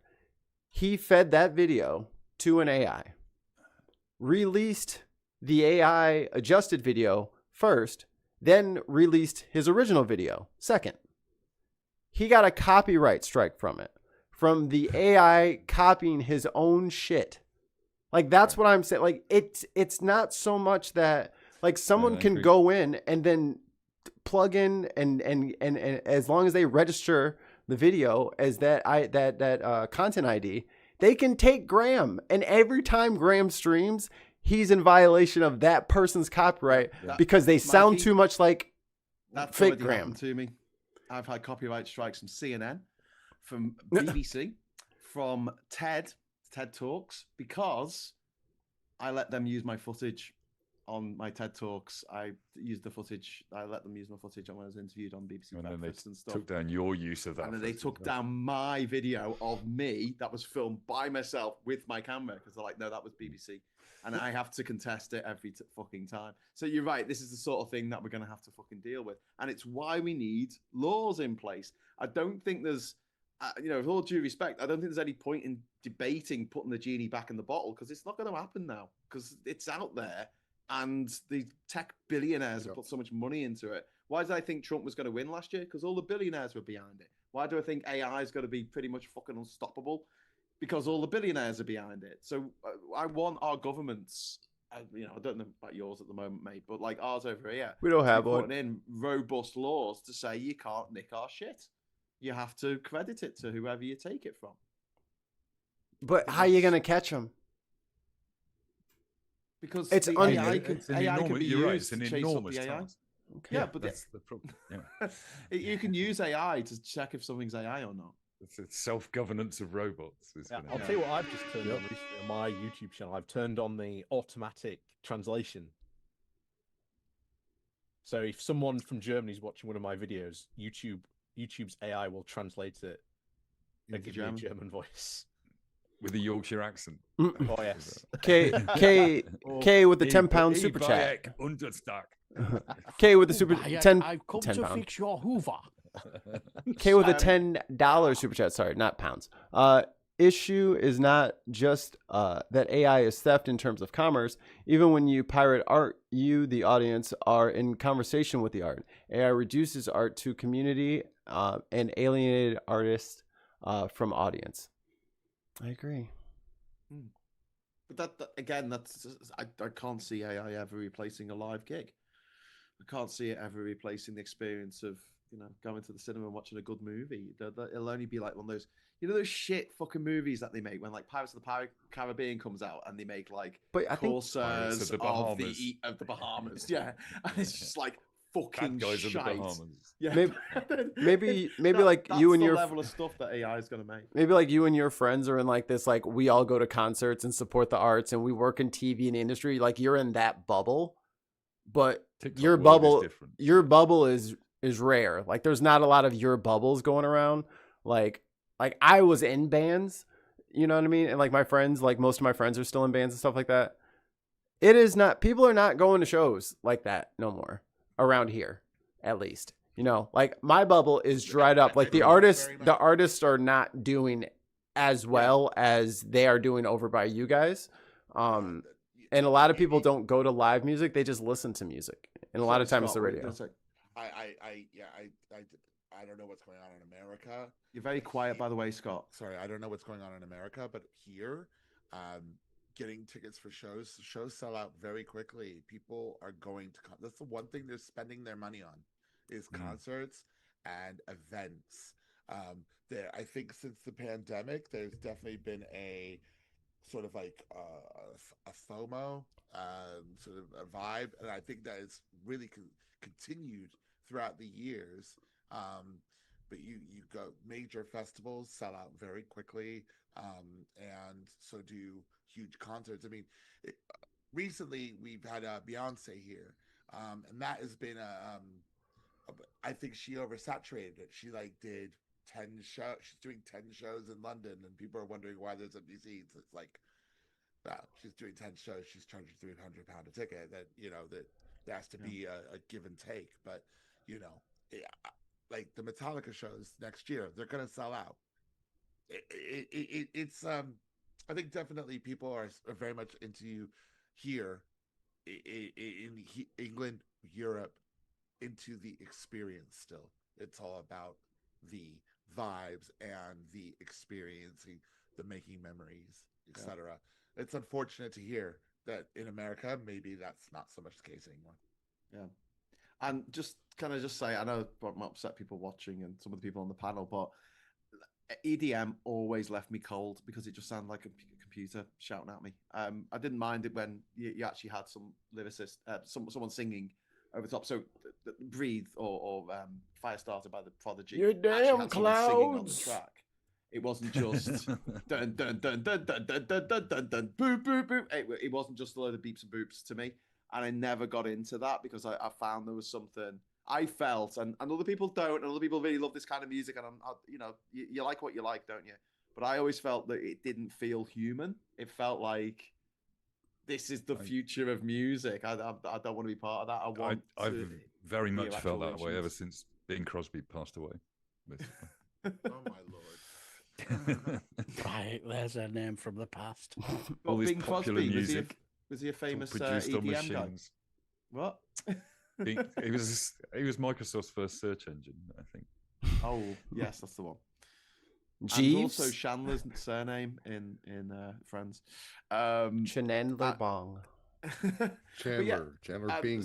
So I mean, Chemical Brothers, the Setting Sun was a great. I thought it was a great song. They had Noel Gallagher come and sing with them. I mean, it was. I didn't have a problem with the background being electronic. It was just when the whole thing had no lyrics and it was just a sample. I didn't like it. Like honestly, this is the proof positive. You don't get it. And that's fine. Like everybody doesn't have to get it, but there's a whole layer of art there that just isn't there for you. And that's fine. That's the point. Like it needs to be experienceable, like Scott's saying, for each and every person. Yeah, But I like craft. Someone asked about Kraftwerk. I like Kraftwerk. I saw them a few years ago at the Blue Dot Festival. I've seen Prodigy live. I saw them in '97 at Glastonbury. I've seen Chemical Brothers live. I've been to a lot of gigs, you know, where there's been someone on a you know, DJ set, and I just find it a little bit weird if there's no one singing. It's just like two kind of geeky looking guys with records, and they're just moving knobs because up and you're down and going there like because this. you go to a concert to use your eyes. That's the problem. Like, it's the music. It's literally all about the music. So if there's not a person, wow, go ahead, tell me my point. All right, no, go ahead. Thank you. So it's like, if you want to see, like, you know, it's not the like fuck. You've been speaking for like 5 minutes. I'm just saying. Well, then I said finish my point, then, Scott. No, I wasn't. Well, then don't be passive aggressive, then. I'm not being passive aggressive. I blatantly said you have been talking. Come on, guys. Let's calm down. But go ahead, please. But if you want to see like a metal band and you want to see the fucking cymbals moving and everybody's head banging, you see everyone's got the long hair, they got the dark clothes, the fucking red lights. It's a whole look. I get it. Your eyes are being pleased by that. EDM may or may not need eyes. That's why it's just different. So if you treat the sounds as colors, it's different. But that's a different, you know, wavelength or vibration or whatever of way of interpreting and experiencing the art. It's just different. Go ahead, Scott. I'm sorry. I think that no matter what kind of genre the music is, you have to, if you're going to put it in a live setting and you're going to have people stand in front of it, you have to give them something to look at. There has to be a connection somewhere. Well said, Gina. And people who are into EDM and into whatever style of electronic music it might be, and even if it is just one DJ on a stage kind of just getting excited and playing a song, whatever, you've still got your lights, you got all of that sort of stuff going on. And the big screens as well. Huge screens now with pictures. And we've been doing that since electronic music has kind of started. So even when you look back at the old sort of Kraftwerk playing live, they had television screens. It was to give something to look at as well. Because as the venues got bigger and bigger as well, you couldn't actually see anything on the stage anyway. So it's like just a little guy on a table. Yeah, get my telescope out. I'd like to see the singer now. Yeah, exactly. So, all I'm saying is I think with a live experience, you got to give things. When I saw Prodigy in 1994, so before Fire started, right? So when it was just the it was Jilted Generation, right? So it was their more sort of like industrial jungle. Jungle. All that mix. Less sing. They had songs for singing in it, but less.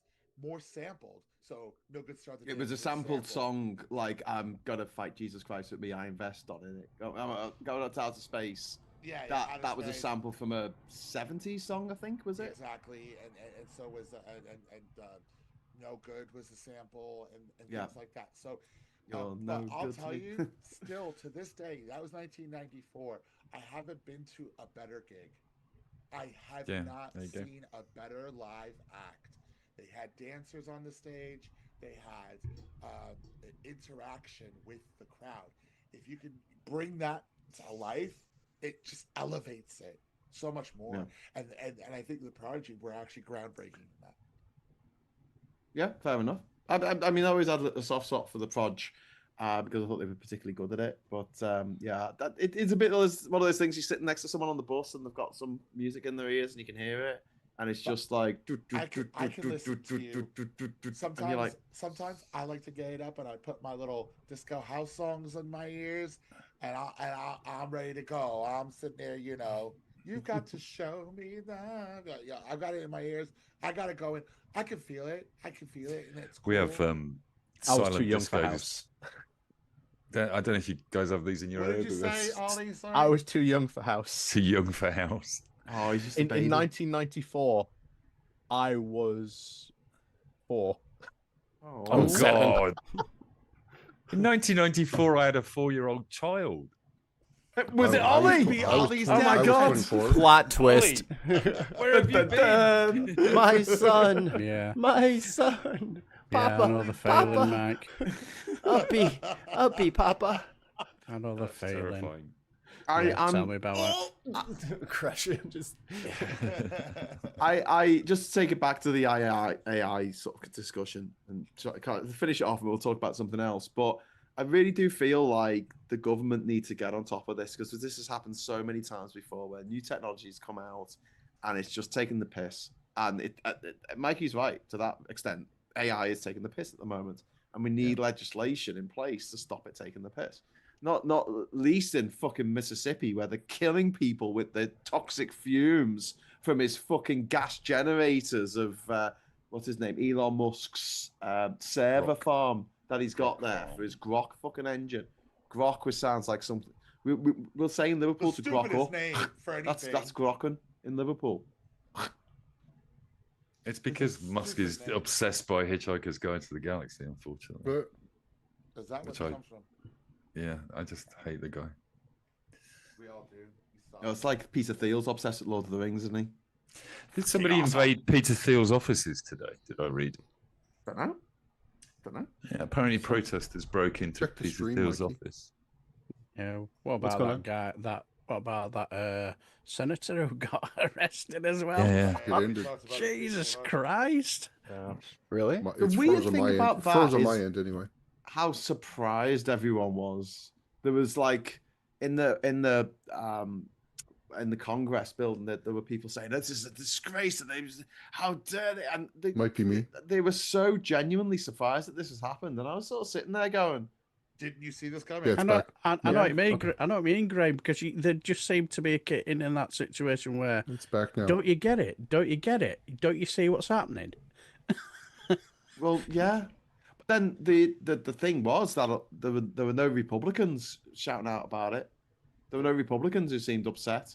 No, And this is what the Democrats have got to get through their fucking thick It's skulls. like, is that this isn't cricket. You know, there's going to be no rematch next year if they lose. Yeah, because I get the feeling. Do you remember when they did his speech after he won, and their idea of Love me protest some was Sister to Sledge. put up signs, Mm.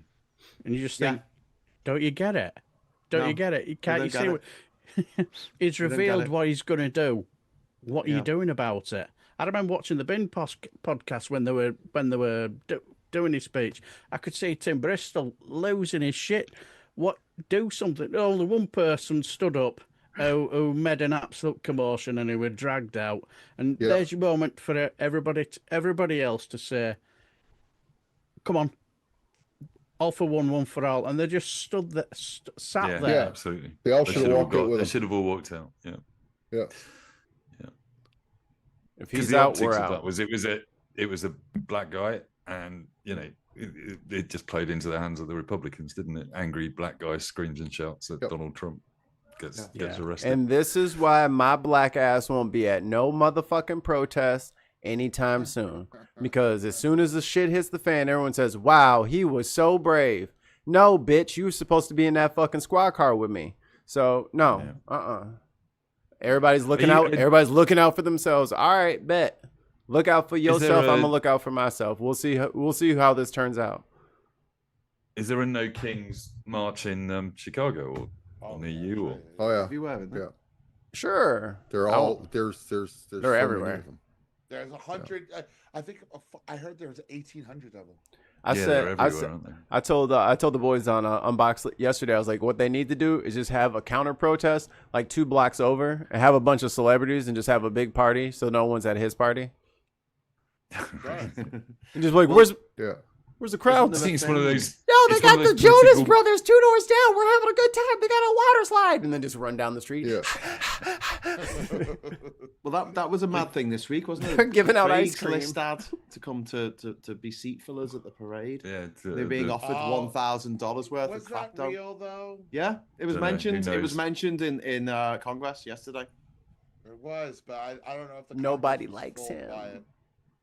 But there were people saying that sign up for a seat and then just don't turn up. Oh yeah. That's what they did with rallies. Good for you, on Scott. TikTok. Yeah. Yeah. How Scott- many Russians bought those seats? A buddy in the chat says he's going to be downtown Chicago tomorrow. Be safe, man. Yeah, and look out for cars and shit, because these little domestic terrorists are, using common objects to hurt people. Yeah, be careful. I think it's the No Kings movement is something that we should adopt, like we adopt most American strategies, basically. I'd like to see some No Kings marches in Windsor and London. And I have to change your song. We've already got that. Yeah. No, we've only got one king, so we don't have any kings. Oh, I see. So just no king then. No king. Yeah, that would be us. Yeah. Yeah. Because there's only one of them. Well, Ollie, you could join us in that one as well. Yeah. Are you implying that you've only had one? How much power does Charles have anyway? How much power does he have? Our king. None. Yeah. Fuck off. Other than being immensely rich, how much power does he actually have? He makes exceedingly nice biscuits. And he owns war, and that's about it. He owns the entire coast, doesn't he? So what are you worried about him for? He owns all the fish and the swans. It's because he owns everything. So much of the country. Most of Cornwall. Most of Cornwall. Huge chunks of Wales and London.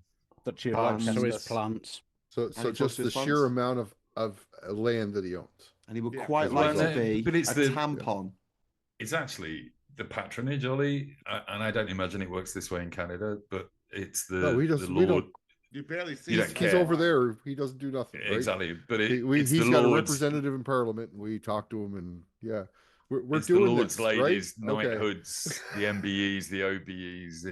It's the way that the elite reward themselves in this country, basically, and create their hierarchy.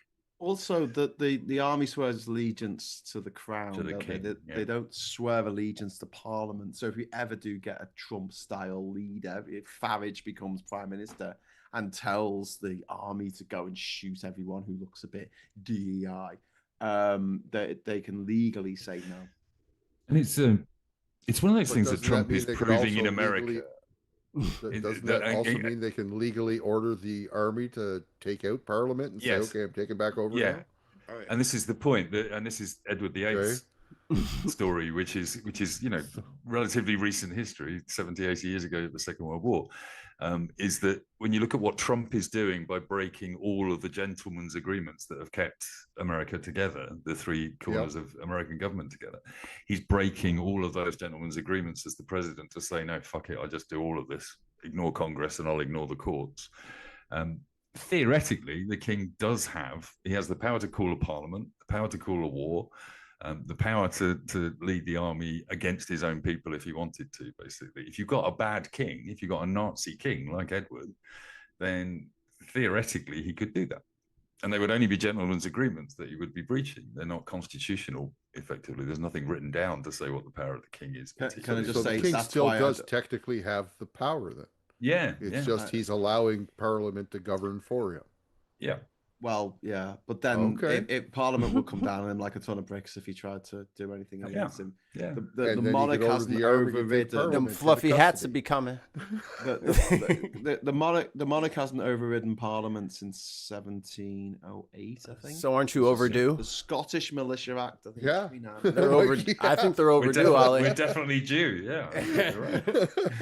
This volcano hasn't gone off in 10,000 years.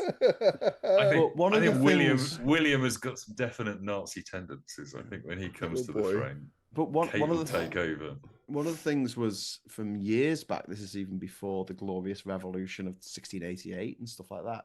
This is going back to the Magna Carta, was the idea that the king couldn't raise revenue. The king needed Parliament to raise revenue. So if he wanted to start a war and have a fucking ship tax or a poll tax or whatever the fuck tax he wanted, he had to do that through Parliament. It was the way he could make money. So Parliament might not sit for months, years on end because the king didn't need any money. But this is something that Trump has just absolutely upended because he's the executive. He's effectively the king of America. And he has said that he's going to start revenue raising through these mad tariffs that he's putting on everyone without asking Parliament's or the Congress's permission. How's that going for him? It's going great. I mean, he's hardly dipped in the polls. All his mad shit that he's done, he hasn't lost his fucking single voter, mate. This is the thing about This is the thing about kings. Bitch, we didn't sign up. We didn't kiss no ring. We didn't take a knee. We didn't promise to do what you fucking said to do, so no one's doing it.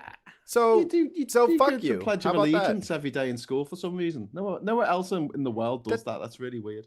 Okay, saying 4 sentences doesn't mean that he gets to put tariffs on us. I don't know what that had to do with that. I mean, it's a silly phrase used to, let's all say this so that we can keep getting our state money. You know what I mean? Like that, like they put that into schools to try to scare communists. And it's still there because no one fucking cares about the schools enough to fucking even give them instruments, let alone review the policies of saying the Pledge of Allegiance before shit. Like, it's just. Can you imagine trying to what politician would be able to get rid of it though? I can't imagine. When the millennials get in there and the Gen X or the Gen Zs and the alphas, they're not gonna keep saying that shit. It's stupid. I don't think you can generalize in the face of people like Charlie Kirk and. But yeah, there's plenty of right-wing Gen Z and X. That's why he runs for office all the time. He's been old enough to run for office for a long time, but he loves grifting more. They'll find him. There's a lot of we had this like Grimes. Yeah. That now that people in this country who have been grifting for years now realize if they get into office, they can grift even harder because it's just a convention saying don't be a twat, give up your peanut farm. It's just a fucking convention. You can ignore it. Put all your money in a blind trust. You can just ignore it. Produce your fucking accounts. Donald Trump never produced his accounts. All of them should divest. All of them should divest. Every single member of Congress should divest. Yeah, but they don't because Nancy Pelosi. There's no law. And people we like money. A system like the Swedish system where everybody has to reveal their taxes every year. Yeah. Do it. What's everybody people hiding? Feel sorry for me and send me super chats. That'd be great. And it's like, but the constant need for transparency on the side of the citizen and the complete opacity on the side of the elected officials, that shit is dying. Like you look at AOC, who's like, yeah, I was broke as shit, and I actually had to borrow money because I didn't have any clothes when I got elected because I didn't actually think I was going to win. That message is resonating. There's a girl, a young lady, I think she's like 31 or 2. She's in Illinois. She's not in my district, but yeah, she's running because she's like, the person here sucks, and I don't take any money, and I don't do this and that. She is blowing up and going viral on social media. She's going to win. Cool. And it's not even going to be close. She's going to blow this old lady out of the water. It's not even going to be close. That's all it takes. I don't know why we have to bend our politics for donors and lobbyists and all this stuff. Brother, there's an algorithm now. Use that to your advantage. If we're going to keep all this bullshit theft devices running around the country, you might as well use it to your advantage. Like Bernie goes viral probably twice a month. Yeah. He's 900 years old. Oh my God! I saw Chuck Schumer respond to the senator who was dragged out. I just cringed so much. Just resign. That's why I put my back out. Just seeing Chuck Schumer this is unacceptable. No, wait. Pull your glasses down all the way like this. So they're barely. Yeah, there you go. There it is. We will win. We will win. We will win. We will win. A nice piece of fish. Anyway, yeah. So he's fucking. What do we need to do to these stupid old fucks in the Senate and the House of Representatives to get rid of them? Like, how can they not know that they're clogging up the fucking space for the younger generation that needs to come through? That is actually compass mentis and has a bit of fucking riz about them. They got to go. Yeah, but how do we get them to what needs to be said to them? Is it every time they go on the fucking news or something to be interviewed, do they say to them, take over the party? Wow, you're fucking old. People are primarying them. They don't care about being part of the DNC. It doesn't, like, if you're not, because that was the main thing. The young people who wanted to primary someone who's established in the Democratic Party or whatever, the whole Democratic Party would swarm on them like locusts, flying honey badger locusts, and they would. Oh God! Oh, Mikey, the dog. The dog came and said. I think someone just rang the doorbell. I think we have a delivery. But anyway, the DNC would just bury the person, the new progressive person. They would just attack them viciously. Sometimes, in the case of my friend Zero. Okay, got it. In case a buddy of mine ran against Nancy Pelosi, Shahid Buttar, and they launched a complete Islamophobic, pedophilic smear campaign on him, only to retract it after the damage had been done and nobody. He got 80,000 votes against her. Yeah. You know what I mean? So like they've been actively trying to stop young people from coming up this entire time. The Republicans are the opposite. They'll grab an idiot off the street who's just barely old enough. There's a couple of like young dudes in Texas. Like I'm talking like 22. I mean, wet behind the ears, but they are sitting in the Texas state legislature. Yeah. We don't do that, or they don't do that on the left. They just say, no. I will be here until I'm dead, and then I will decide who gets to be my replacement. That's not democracy. We've got to just change the subject slightly. We've got some reports coming in. I have to go kick a dog. Wayne. Go and kick a dog. I'm live report from the milk trenches of Essex. It's raining sideways. Please help. Raining sideways. That hit me yesterday afternoon. So, Andy Byrne says, though you've seen Trump's declarations read out by the Emperor from Star Wars, AI use. I've not actually heard that yet. Brilliant. Anne Phillips says the thunder isn't in the distance here; it's nearly overhead. Just saw a big lightning flash through the curtains. That's all I've been catching that myself. Keep seeing it. Yeah. If you're very close to lightning, it does not sound like crack a boom. It sounds like bang. It sounds like a it sounds like a bomb going off. It's happened to me 3 times in my life where I've been really fucking close to a lightning bolt. Once in Indonesia and twice when I was in Panama. Yeah. If you hear the crackle before the boom, you're far enough away from it to not worry. Yes, yeah. Well, you know when you do that thing and you go 1 Mississippi, 2 Mississippi between the sound of the thunder, and then when there's like nothing there, it's just straight out.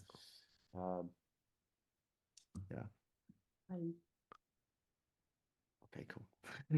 Anyway, so one of the other things that I was going to talk about tonight was Mikey's back. Hello, Mikey. How's Zero? Hello. Why do they ring the doorbell after they deliver stuff? Just drop the shit off at the fucking door and leave, dude. What the fuck? I was going to mention the Rachel Reeves's report, her spending review this week, but I don't know if our American and Canadian colleagues will give a shit about it. What happened? Do you want to talk about Rachel Reeves and the economy of Britain? Wasn't she just here? I'm not sure who that is. Rachel Reeves? Yeah. Was she in the States this week? No, she wasn't in the States. Oh, Rachel was just on the stream. Chancellor of the Exchequer. Yeah. Rachel's a chancellor. Easily Rachel confused. Reeves. Often happens. Different Rachel. I saw a tree got hit by lightning once. Unbelievable, said Oliver Brown. That's cool. Yeah, Oliver, like the tree explodes. If it's a certain type of tree, the sap superheats and it fucking explodes. And it's fucking terrifying. Yeah. Especially if you're on an island on your own. God, yeah, I bet. You wouldn't know anything about that. I'm sure. No, I wouldn't. But yeah, so yeah. Were you talking? We had a question come in, Mikey, asking if you were talking about who is it? Kat Abigazela. Yes. Were you talking about her? Yes. Yes. I follow her on TikTok. She's very good. Mm-hmm. I think she's from out west. She's over there by the Iowa border. She's not by me. Don't know. Cool. Northwest. But it's one of those smaller, because there's tons of Republican districts in Illinois. It's not a completely blue state. I don't think any of the states are completely blue. Yeah. No. But I mean, the red states are red enough, aren't they? Oh, hang on. What happened? That's I think Darren fucked off. But Darren got struck by lightning. But that's Sorry, part Darren. of that's part of the beauty. I don't think it's there yet. That's part of the beauty of the make us healthy, wealthy, and wise plan, or whatever the fuck that they're trying to fucking pull off. This is not going to work. Healthy again. This is all of the blue districts where all the populated people, they're going to be able to build community and work together. they're out there in the boondocks talking about something. Well, we don't need much, so you can cut as much as you like. Okay. All right. One of us is wrong in this situation. I guess we're gonna just have to wait and find out. Did you hear the good news this week though? There was good news. What? Yeah, there's gonna be Spaceballs 2. Yeah. Oh, that is okay. Rick Moranis, he's come back after being away for 30 years. And fucking Mel Brooks, who's 99 this month, is going to be in it. Yeah. They're going to have a Yoda that's literally going to be 700 years old. There's a lot of Star Wars to take the piss out of in the last 35 years. Oh yeah, there is. Yeah. So I'm quite excited about Bill Pullman's coming back as well. Obviously, John Candy's not coming back. Selfish. And I can only imagine that it's going to be a Trump satire. Yeah, it's definitely going to be about Trump, isn't it? For sure. Rick Moranis was everywhere in the 1980s and 90s. Like he was in every comedy movie. It would have Rick Moranis in it. Didn't he get a regular job? Yeah. His wife died, and he didn't. Sick or something. Yeah, his wife died, and he just wanted to raise his kids. But what I really respect about him is he read the script for like the new Ghostbusters movies, and he went, "This is a bit shit. This is just a cash grab. I don't want to be in this." Even though his kids are grown up now, he just went, "This is a bit shit." So the fact he's going to be in a Spaceballs movie just delights me. I fucking love Spaceballs. It's stupid and goofy and shit. The script is good this time. Well, I mean, it's a Mel Brooks film, so it's going to be. Or working with Mel Brooks. It was good last time. It depends on your humor. Maybe making the last Mel Brooks movie. I really think Spaceballs. I think Spaceballs is really like the EDM of comedy. You know what I mean? Oh Lord. Yeah, I was never into that kind of thing. Yeah, it's cool. good. I cool got something. Spaceballs. I got a soul. I never got Anchorman. I just don't understand it. I can watch it. I can watch all of Anchorman and I won't laugh once. I just don't get it. But conversely, go back to your home on horror. I remember watching the Royal Tenenbaums with my girlfriend in Australia back in 2002 or something. And we were the only two people in the cinema laughing. Like no one else was laughing. We were pissing ourselves because it was just our level of humor. But Anchorman just leaves me cold, mate. Anchorman is old. I'm just wondering. Oh, he's dead. I love Liam. Oh, no, he's not. He's trying to suck his own cock. Okay, anyway. Okay. Sorry. Go on, Darren. Sorry, Darren. Sorry. I was just about to say, I noticed you were talking about Spaceballs. No in between. I noticed you were talking about Spaceballs and they're saying they're bringing all the team back. I'm just wondering if they'll be bringing Mortmouth Jones and that guy who the squint-eyed gunner as well, as he's shoving them torpedoes up her nose instead of on her nose. Spaceballs. Not so fun fact from Kay. The word boondocks comes from the Tagalog word for mountains and from the USA's genocidal war of Philippines war where they corralled people in the cities and exterminated anyone outside. Sorry, boondocks. What are boondocks? We had that in the Goonies, wasn't it? Because they called them the Goondocks. What is boondocks? Just the outskirts that's what it's always meant to me. But apparently it's a Tagalog word. The outskirts of a city is called the boondocks. Mm-hmm. Even if there's no docks there, it's not like you need to be at a port town. It was a term, not so much as like a listing of, instead of a compound word, it was just a term. We just don't have it over here, mate. So I'm just trying to understand what it means. Right, we didn't literally when they use parse. It in the Goonies. That's what I'm saying. They didn't parse out the docks part of it. It was just the whole thing was just one phrase. You know what I mean? Like you separated it into. Word. It's like you've lost me. You're separated. You're like separated into two parts. We just always treated it as one word, one thing. We never really thought about the docks part of the end of it. Like if someone's last name was something Smith, I wouldn't like, oh, so you make this. So, you know what I mean? I don't really like go straight to it. So it's the inner city, the suburbs, and then the boondocks. Is that the way it works? Or the boonies, yeah. It comes from a Filipino word, bundok, which means mountain. And it was introduced to American English by the U.S. military personnel during the Philippine-American War, 1899 to 1902. There you go. Thanks. We call it the sticks. We say out in the sticks. So we have the inner city suburbs. You say that here? Yeah. With a bush. In Australia, it'll be the bush. Yeah. Yeah, back and beyond. Or what do they say in Africa? Don't they say the bush too? Yeah, They do. You think of Australia. No, down in South Africa, Botswana, they'll call it the bush. And If you're Gambia, if you're from Botswana, you're in northern Botswana, and you're probably called a bushman. And then if you eat Because the stuff earth is that's flat. a bit fucked up in Australia, it's called No. bush tucker. It tastes flat. Get it right. I had bush tucker years before bloody I'm a Celebrity that get me out of here fucking started. I had witchessy grub pate in 2006. Yeah, take that. I'm a Celebrity. I was drinking Mountain Dew Code Red and eating pepperoni combos in high school that year. Oh, I was a senior. My God, the world was my oyster. Ollie wasn't even born, Yeah. according to his timeline. Yeah. No, Ollie was a sophomore that year. I would have been pushing him. No, I was always Okay. nice. I was always nice to the younger people. Oh no! Well, I'm afraid to When- disagree when with you. I was was an this? old man then. Yeah. I was nice as to well. them until they deserved not being nice to. Royal Tenenbaums is the best, says Supertansky. I never got it.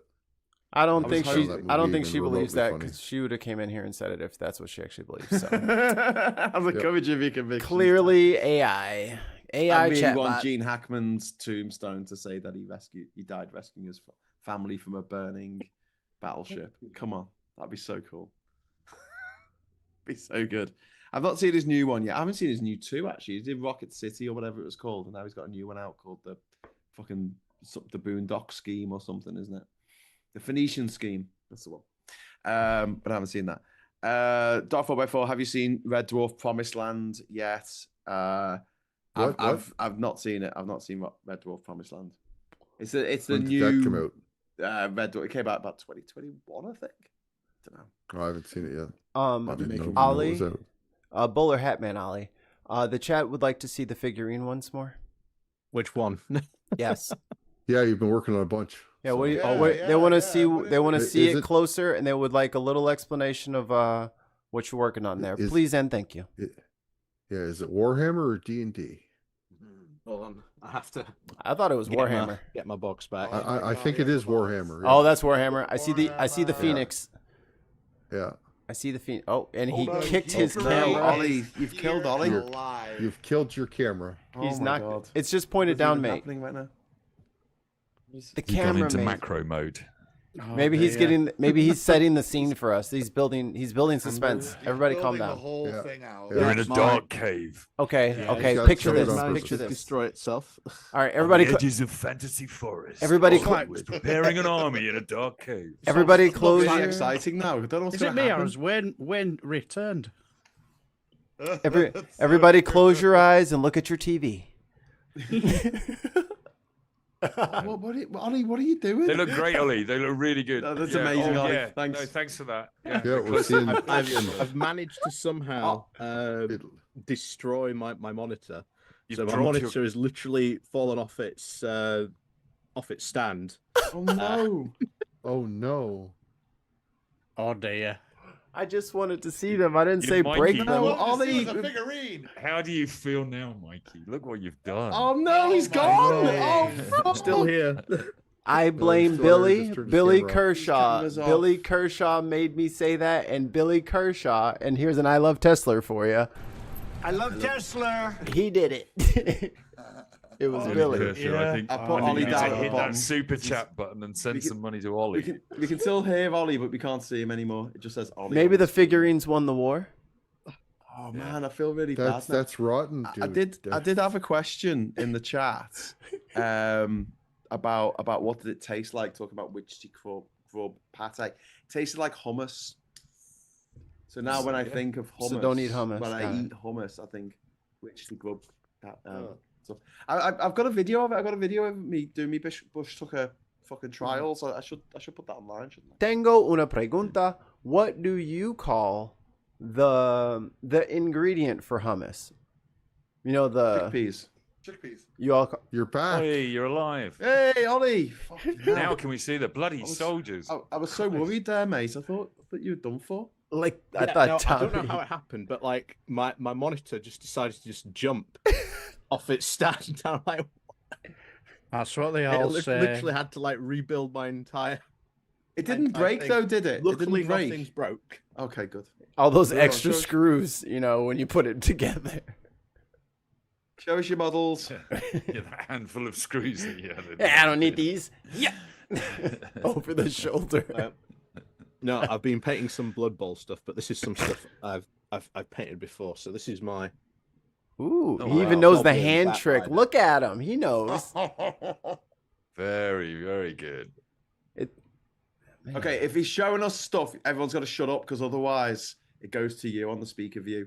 So everyone be quiet and let Ollie tell us what he's holding up. Or Ollie, talk while you're doing it. Yeah, talk while you're doing it. This is where I'm going to try and find where I put it now. That is really cool. We saw that. We know how this ends. I've got a Chaos Dwarf Blood Bowl team. For those who are into the fantasy football, so these are the new positionals that have come out for the Chaos Dwarf Blood Bowl team. So I've been painting them up. So they've basically got all the. You need to move it back a little bit because it's a little bit out of focus. Yeah, perfect. They've got the base stuff, so I need to go in now and start doing some details. And you painted that. You painted that. Yeah, I've done this during the live stream. That is fucking amazing. I know someone who pays good money for people to paint miniatures for him. Would that be one Phil Moore? It would be one Phil Morehouse, yes it would, because he can't be asked doing it himself. And we have him backstage. Phil, come on out. Come into the stage. Hello, Phil. You're live. Now coming out of Ollie's back room, it is Phil Morehouse. We gave him your address. If you want to see a Minotaur I painted for the Blood Bowl team. Oh, nice. That's really nice work, mate. Then he says nice and makes himself the picture. That's right. No, because it doesn't go to me. It went to you, and it went to Ollie. It can't go to me because it's on still on Ollie. Yeah. Now it's on Scott because Scott had to talk. If Ollie wants to say anything, it will go back to Ollie. Here's my I don't want it to come to me. I don't want it on me, though. Shut up then! Stop talking and it won't come to Ollie, say something. Everybody No, not you, Ollie. The other one. Oh my god. Oh, which Ollie? This one. That's it, Ollie. His Thank you. screen. Pin it. I'm going on mute. Don't switch to me, Graham. Okay, no, it's gone to me now. Ollie, say something. Come back to us, Ollie. This is kind of funny because this has got green on, so you can see it's disappearing a bit. It's the green screen. That's really cool. But that's my Blood Bowl troll. Love it. How do I tell him I like it if I can't talk? Ian McCann in the chat is saying Blood Bowl was the first big thing I ever nicked from the shop. Bloody, you nicked a copy of Blood Bowl from fucking Games Workshop. You cheeky. We go back to the AI argument all over again. Somebody spent hours and hours crafting that thing. No, it's fine. Everybody steals, and then you'll just eventually pay them back later. It's fine. Martin is asking me if I remember the game shop by the tunnel entrance. Yeah, games. I totally remember that. I got my Lord of the Rings campaign books from that place, and also a bunch of my Lord of the Rings miniatures came from there as well. I had the Balrog, which is really cool. It came with wings that you had to stick on. They were like separate pieces that you had to actually stick to the miniature. It didn't come in. Wow, that's really cool. Was that like in the 50s? Wow, was it made out of lead? 80s. No, pewter. But yeah, it was lead. Yeah, if you licked it, you probably died. Yeah, you would die. Yeah. Don't eat the miniature. Just toxic. I would quite like to do for us at some point a game of this. We should do that. Best this left RPG. buried. Yeah. Yeah. All right. Can we do that online? Yeah. I'd have to maybe set it up and set a map up. And I could easily send you over the character sheet. It's pretty simple. Yeah. Send over. But you can get it for free online. Hey Ollie, do you have a preferred online tabletop? We were using what's that one? Roll 20. Yeah, we're using Roll20 for everything. Yeah, is there better ones? Roll20 is all right. There's a couple though. Foundry's really, really good. I've got a friend who's really good at Foundry. It's really, really fiddly to begin with, but that's what I heard. I heard the learning curve's like way up there, but once you get it, you can make learning curve is like that. You can make some sick shit once you actually understand it. And then there's alchemy as well. Right. We're going to have to change the subject now because I realise we've got no super chats in tonight. So we need to change to something that's a bit more sexy. We've got to not talk about Dungeons and Dragons and and Games Workshop. To be cool. To be fair, the people what can we talk about that's going to bring the chat in? How much we fucking hate Donald Trump and Nigel Farage. How much do you hate him, Ollie? Ollie, on a scale of 1 to 10, how much do you hate Nigel Farage? Oh, quite. Oh, actually, do you want to hear some stuff about the Reform Council that I found out recently? Okay, just bear that in mind for 1 second, because just as I said that, HK dropped £20 in the Super Chat fund. Thank you so much, HK. If anyone else wants to drop some money in, there is a target, and then we'll keep blabbering probably past midnight. Anyway, Ollie, the floor is yours. Tell us what we fuck have been up to. So, fuckers. We're going to Leicestershire County Council on this because oh boy, is he the new leader has been up to some shenanigans where he was saying he wasn't really sure whether he wanted this new Doge unit in. And this has caused a bit of kerfuffle because Reform HQ has turned around and said, actually, no, you will be having the Doge unit and you'll be liking having the Doge unit. So that's Nigel Farage just whipping his local councillors into compliance for having Doge.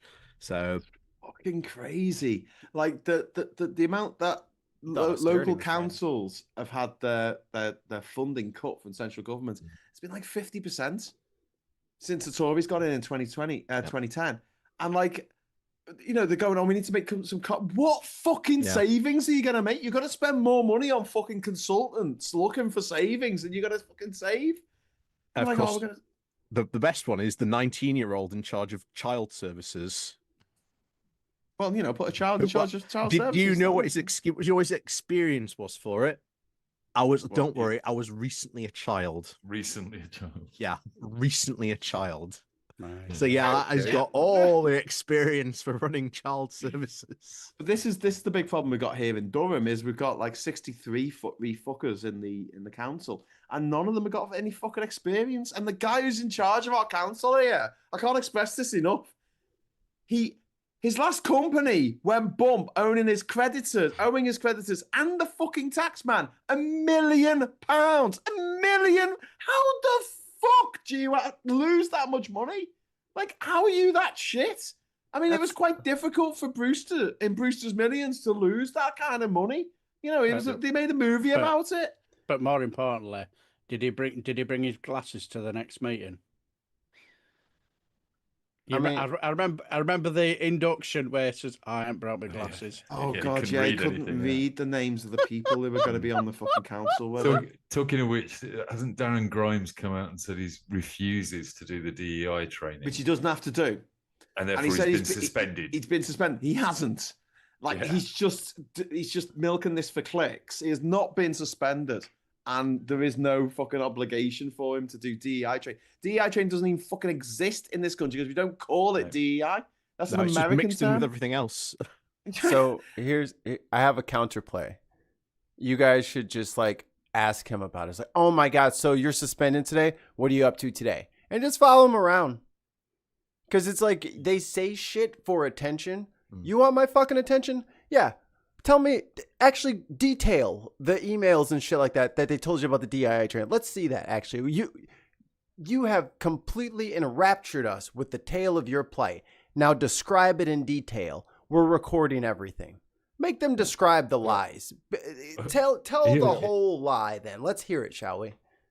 He also described it as, when he did his video announcing this, he said that he'd experienced stories from local people that were the most harrowing things he's ever had to deal with in his professional career. Oh, dear heavens. You were you were a fabric design student in Brighton, and then you were a grifter on YouTube. So you've definitely not met anyone that's been made homeless by the local council. You've definitely never done any of those things. Have you seen the comment section? Plus, he was shagging him. Go on. Yeah. Dark 4x4, thank you very much for the £5 super chat. You've had plenty, says Dark 4x4. You set the target after Rachel left. Yeah. That is true. Yeah. And Dark 4x4, another super chat. After saying that, I've had plenty. Thank you very much, Dark 4x4. Actually, that could be taken two ways. Discuss. Okay. Context. Context is everything. And apparently, if you want to annoy someone who likes Lord of the Rings, you say, "Oh, it was all right, but Willow was better."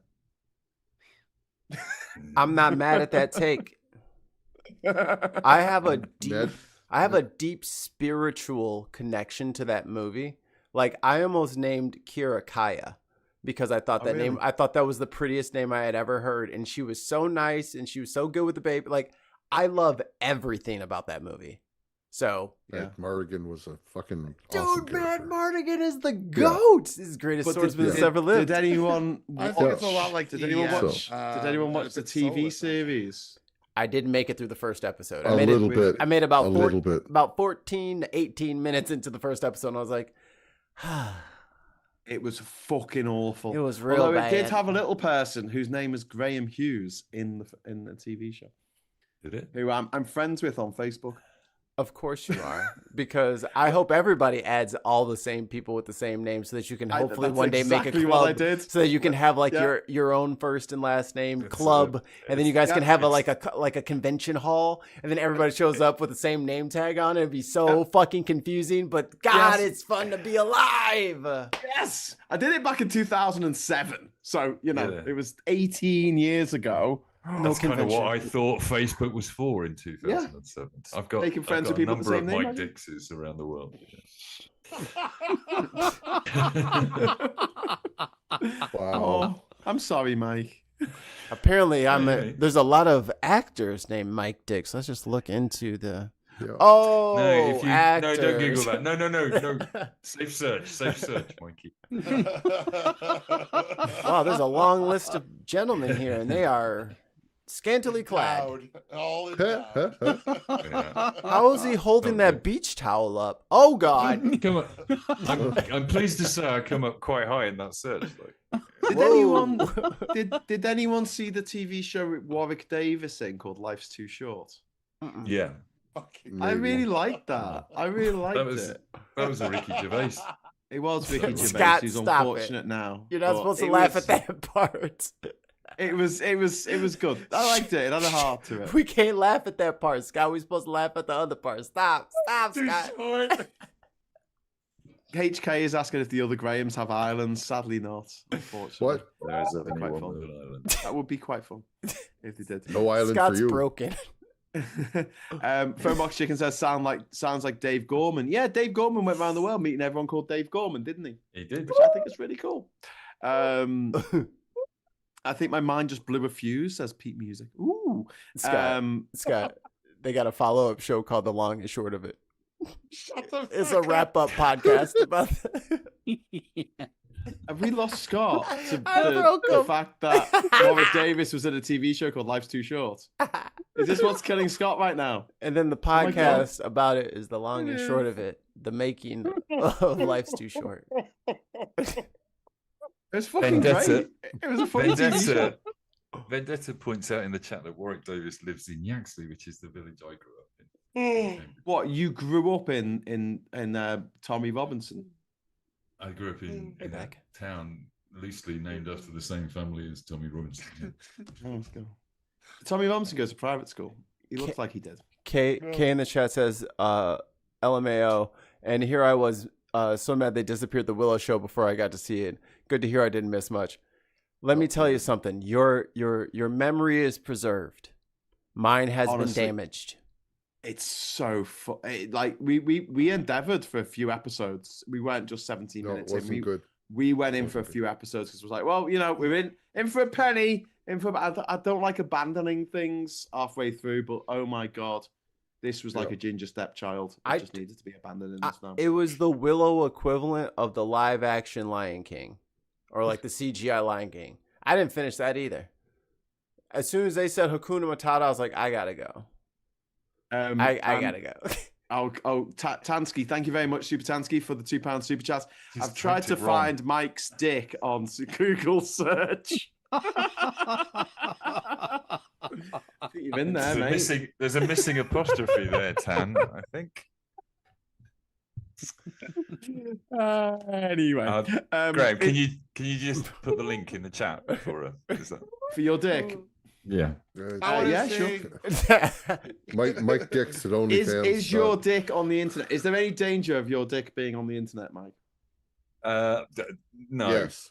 That was I have to think about that, didn't I? You're absolutely sure. You're absolutely certain. You didn't seem quite sure. I trust all the people that possess that picture. And as long as my monthly stipend is paid, as long as that check keeps coming in, we got no problems. That's why I'm kind of glad that I'm just not like some high level of celebrity or politician or something where people dig up stuff on my past, because that could worry me. I mean, there could be stuff out there. I don't fucking know. Nudes people could find of me is insane. What gets me in this situation is that do you lean into it? Tan has just paid $1.99 to Graham to get a picture of my dick. That doesn't seem the way that it works. I'm not sure that's how it works. Mate, you should have changed him, Tan. It should have been £2. £2.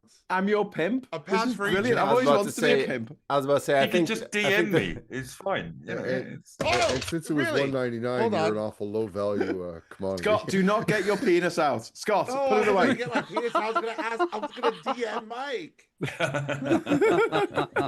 Send a little DM. This is a family show for family people.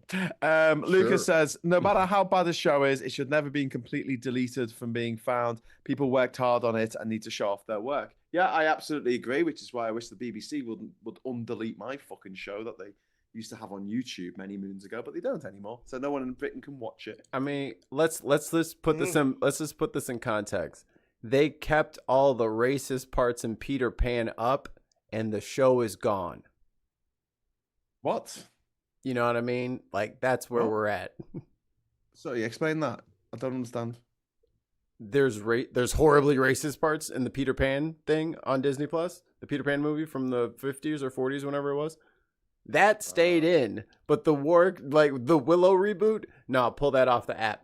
We don't want to like. Oh, I see what you're saying. So they left that. Was it on Disney Plus? Was it Disney Plus? Yeah.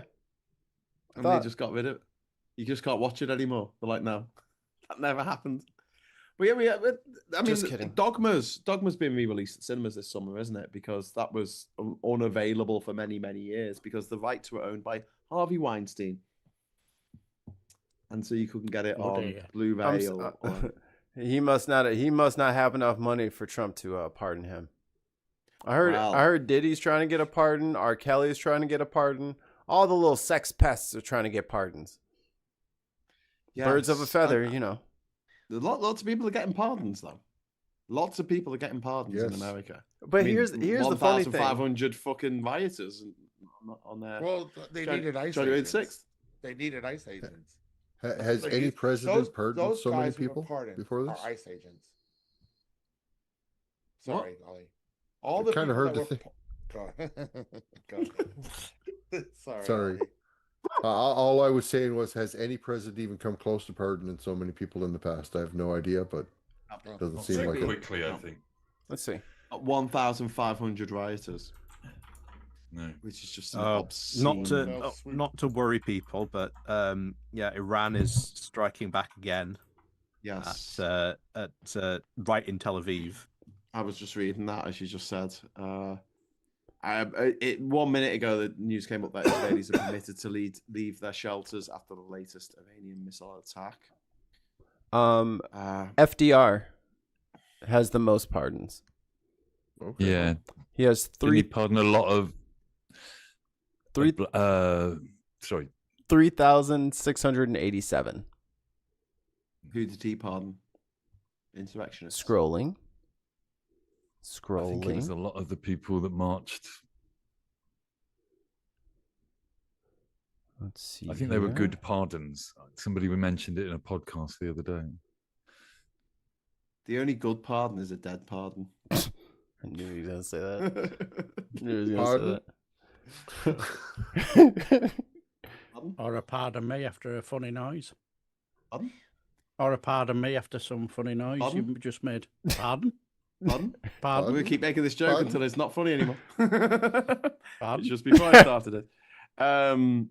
Oliver Brown says, I saw one of those hypersonic missiles hit Tel Aviv earlier. It must have caused a huge amount of damage. This is, it's not great, is it? And what if Russia goes in on the side of Iran on all this? They probably have to. They are. Tehran has vowed to open the gates of hell upon Israel. That's what they wanted, according to the Guardian. And they think Trump's gonna defend them. Wait till Trump sees that bill. He's gonna be like, "Whoa! Actually, y'all should talk it out." It's about 2 a.m. in Israel right now, and there's been large explosions in Tel Aviv and Jerusalem. What do you do though in a situation where there's a war and you're not particularly keen on either side? We're just observers, aren't we, to this? Just kind of going, well, it's a shame civilians are going to get caught up in this. We supply both sides with weapons. That's what we did in the Iran-Iraq war. We can do that again. Ooh, we don't care who wins. Well, let's just supply you with weapons. I think a big part to Rachel Reeves' new military complex that we're creating. Everybody's going to get a job making bullets and missiles, aren't we? Apparently, yeah. I think a lot of FDR's pardons were bootleggers, because he was present during the end of Prohibition. It sounds like. Oh, there you go. That makes sense. Okay. That's like non-violent drugs offenses. Should not be people in jail. No. There's way too many black people in there. So no. We're not gonna. Easy. They got to stay in there. Iran has fired dozens of missiles in the past hour, according to Israel. What do they expect? Like, what did the Israelis expect? They attack Iran, and Iran are going to retaliate. Of course, they're going to do. What are they going to do? Just sit there and go, no. Well, all right. It's funny though. Do you remember the last time? When was it? Sort of December time or something? This happened, or January, and Iran announced that they were going to fire missiles, and then the missiles appeared to be in the air for about 24 hours before they actually hit. It was just like the weirdest thing ever. They said, because we the last time, a load of missiles, and they coordinated. Last time that happened, that was all shadow boxing. They were like, "Look, you've said this, we'll said this. Tell you what, we'll target this area where we know there's nothing where there. they're going. We'll target this area, and we'll just have some proper banter, shall we say, between countries, just with missiles. Yeah, except this time it's real. It's kicking off. Yeah." It's This is how you get war in the Middle East. And what a time to be alive. Yeah, and depressingly, you've got Pete Hegseth in charge. Yeah, I saw that hearing today. So Pete Hegseth has been up in front of Congress, and he is just as awful as you could possibly fucking imagine. Was he sober? No, possibly not. But he's very good at not answering a fucking question. He's asked a yes or no question, and he just won't answer it. He'll just blame everyone else but himself and say the problem is that the Democrats did these terrible things. Well, the Russian questions that he was trying to not answer yesterday as well, that was the worst, where he just refused to say that Russia was the bad guy. Basically. Oh, yeah. It would be really bad if there was, like, I don't know, a dirty internet line in the Secretary of Defense's office. And then maybe, like, I don't know, a film studio adjacent to it so he could do his Fox hits. Man, it's almost like someone could have a direct line from outside of the administration's watch. They could have like a direct line. I wonder why I wonder if that's why they had that law and that rule where there's no outside communication inside the Pentagon. Yeah. But suddenly there isn't. But he rigged out that studio really cheaply with those Huawei cameras. And he's got a makeup studio as well. All right. Yep. Which I still can't figure out. 3 people today as well. He's fired his like top 3 advisors. Look, I get the feeling with Hegseth is going to come down with a Matt Hancock defeat, isn't he? There's going to be film of him shagging somebody in that studio, basically, while he's drunk. In his makeup studio. And when that young man runs out of there, yeah, exactly. he'll say that he was assaulted by that young man, and he has no idea what was going on there. Yeah, he was a terrorist. Definitely a terrorist. What you're missing, Mikey, is that young man is going to be cosplaying as a couch. JD Vance. We pull the couch mask off.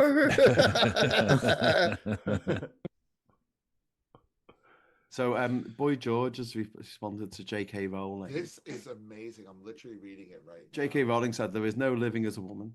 There is only living while being a woman or performing a male idea of what a woman is while being a man." To which Boy George has written a bunch of stuff about this Supreme Court ruling, but this is the takeaway. Ladies and gentlemen, and those of you still deciding, there are two types of people: nice people and cunts. Boy George, thank you. What a fucking legend! What an absolute legend! And he really rips into her. Actually, this is your endless comments about how rich you are is depressing and tacky and proves that you are desperate to mean something, but sadly, you're just mean.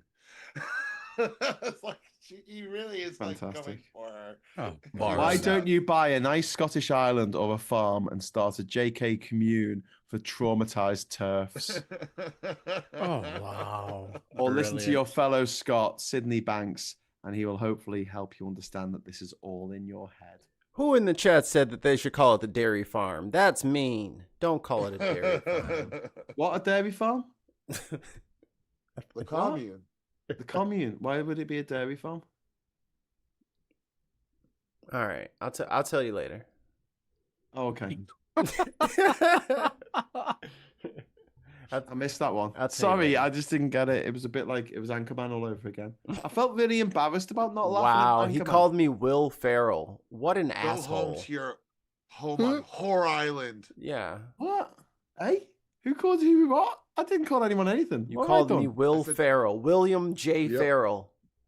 I remember doing that. I don't know if you it's told J. him that he resembled Anchorman, who was Will Ferrell, right? Mm-hmm. He said I look just like. He said I look just like William Joseph Farrell. Said, I said I didn't. Shut get up, it. Will Farrell. Stop interrupting. I didn't. That's what you said. I didn't find it funny. I didn't get the jokes, and I felt really stupid because everyone else was laughing and I wasn't. Graham, I laughing. just think like, you should. What's wrong with me? Come on, just take it back. Just say sorry to Mikey for calling him Will Ferrell. I didn't call him Will Ferrell. What is even We're happening right now? We're all witness. We're all witness. No, you're to what not. you did. Play back the tape. Play back the tape. I just don't know how to do. What should I do in this situation? Like, I want to stand up for myself, you know. I think you could. But I think try redress through the courts is your only option. I think libel laws in the UK are so much better than they. I mean, but like this is the problem with like the left, right? Like when an ally attacks you and calls you William Joseph Farrell III. Yeah. Like, what are you supposed to do in this situation? Who even is that? Shake and bake. I don't even know what's happening right now. What is going on? You're right, Ali. I should shake and bake. Recommended things to watch. Watch Trevor Noah's podcast on YouTube, where he interviews Jon Stewart for about an hour and a half, and it is one of the best conversations I've heard on any of the subjects that they discuss. It's just amazing. I think amazing pair of guys. I think who's that? Trevor Noah. Trevor Noah interviewing Jon Stewart, basically. Yeah. And it's a well worth an hour of your time just to sit and listen to them talk about what's wrong with the left, how Trump got to where he's got, and then lots of insights didn't into kill him when running he had the the show. chance. So Biden could have literally killed him and got away with it. So here's my problem. Like, Trevor Noah took over for Jon Stewart, right? And then like he left, and then there was like a little gap, and then he came back. Why don't they just do the fucking show together? Can you imagine? It'd be the best thing on fucking TV. They should just do a show together. Like me and Tim on Tuesdays and Thursdays at 11 Central. Check out the headliners. I'm like the Trevor Noah type, and he's more like the Jon Stewart type. No. Sorry, I missed that opportunity for a plug. Ding. But Trevor goes into that. He basically says it was too much for him. It was, 5-6 days a week. He was working solidly. Never went back to South Africa for 3 years. He's just had enough. Yeah. But they only needs to do it one. I mean, obviously, not being able to go back home, but because Jon Stewart only does one daily show a week now, doesn't he? Yeah. Monday And nights. then it's Desi Lydic, who's gorgeous. I fucking love Desi. She's very funny. And there's another guy who presents it, isn't there? So there's like the Jordan Klepper. There's two others, Klepper and oh God, what's the other guy? The Asian guy. Yeah. Let's just call it that for now. Mike something. It's just generalize. I forget the Asian guy's name. The Mike something? Yeah, me too. Yeah, I think so. Yeah, no, it's well worth an hour. And Jon Stewart's podcast is well worth listening to as well. Yeah. He gets some great interviews, really in-depth, hour-long interviews about the problems with democracy in general. Well, who did Jon Stewart just interview on Daily Show? It was somebody like Stephen Smith. Stephen A. Smith. Just last week. Yeah. And Stephen A. Smith is the longtime ESPN host. He's been doing First Take for like fucking 30 years. I don't know, like since ESPN's pretty much been out, he's been part of ESPN. And he's been joining some centrist, aka right-wing podcasts and stuff like that. And a lot of his takes, even though he's a New Yorker, a lot of his takes are very, very NIMBY, very it's hard to kind of it's very, very identity politics, but refusing to say the identity parts. And it's very look out for the rich guy. It's essentially it's diet right-winging, right? And this is like their centrist take. So they just say, well, the law says get rid of them. And it's like, that's not actually true. And you just repeated a right-wing talking point. But then also he says that these other social issues, these things need to happen and they're correct. You know what I mean? So like their takes are usually like, especially for a lot of the people in the mainstream media, they veer to the right for reasons that are completely contradictory to other things that they say. And they have no way of squaring that circle. And they just live in this nebulous cloud of I'm in the middle. So I just randomly pick shit to be a bigot about. Yeah. Can I we've got a question here, Dog 4x4, just saying about Trump deploying troops in Chicago. He's just asking, are you all right? Are you all right? You all right, mate? Let me look out the window. Yeah, we good. I mean, this is the thing in like LA. I've seen loads of videos of people just walking around LA, just going to the shop, walking their dog. Yep. LA's fucking massive. You gotta understand, like LA, the metropolitan area of LA is if it was a state, it would be one of the biggest states in America. It'd be like 40 states smaller than it. It's huge. It's absolutely huge. And they keep calling the trouble is been in about 2 blocks, hasn't it? It's been a tiny... it's 2.5 blocks, something like that. Yeah. And it's not even in LA proper. It's in like Paramount, and then they walked into Compton, didn't know that they were in Compton, soon realized that they were in Compton, and then abruptly did an about face and left Compton. Like, oh shit, just the hood. Hold on. Have any of you guys heard of a guy called Robbie Roadsteamer? No. Oh, he's done some absolute brilliant stuff. Because what he does, he comes in with a mic and he comes in with loads of music and whatever, and he came in with Thunderstruck and he did his own lyrics to it, and he walked straight up to these National Guard guys, and they're there absolutely suited and booted up. Here, I'm gonna turn this down for a second. Meowing Star, hi. What do you mean? Like, ask the full question so I can see what you mean. And he just took the piss out of him. He just basically said, by the heck, guy, I love your super soaker. He's holding his gun, giving him the 1,000 yard stare. Love your super soaker you've got there. And just took the rise out of him. And he's proper Clint Eastwood in with 1,000 yard stare. It was hilariously funny, singing to Hey Mr. Tambourine Man at the same time. Absolutely brilliant. Lovely. And anyone seen what they're calling the day that it happens now? Huh? The day that it happens. Oh, yeah. They're calling it the big beautiful day. Oh my God, we gotta get t-shirts. Oh, we're making t-shirts, baby. We're making t-shirts. Looking forward to the big, beautiful day. Here's my big, beautiful t-shirt sale. Pay $1, get 50 shirts. Give them out to all your friends. I'm selling 50 these at shirts for $1. Yeah, I'm selling these at a loss. I need everybody in these motherfuckers. Yeah. Yeah, I'll take a dozen. We'll do that. Ollie's had to skip off, so yeah, I gotta go too. a different Ollie's gone as well. We've lost our Ollies. We've lost all our Ollies. We've lost our port. Ages to lose an Ollie, and then you lose two at once. Yeah, we've lost our port and starboard Ollie. I repeat, port and starboard Ollies are down. Oh, bye, Ollie. Okay, both of our Ollies are gone. The mics, but that leaves mics are in position. Are there any other news stories that we have not covered tonight? Have you covered the reformed new chairman, Dr. David Bull? Oh, this is a guy who was involved in Most Haunted, wasn't it? Yeah. Which I thought was all about. I thought that was about Anne Widdecombe's underwear, but you know. Anne Widdecombe. I mean, I saw an interview and he was talking about Derek Akora assaulting him because even the ghost of this guy's dead mother wanted him dead. Yeah. It's just, how do you tell that story without, like, the story was he was driving through the woods to get to the venue that they were staying at, and he felt there was somebody in the car. So he stopped the car in the middle of the woods and opens the boot, which is kind of odd for a start, really. He's like, oh God, did I leave a body in there or something? And then he drives to this pub. Derek Akora's at the bar.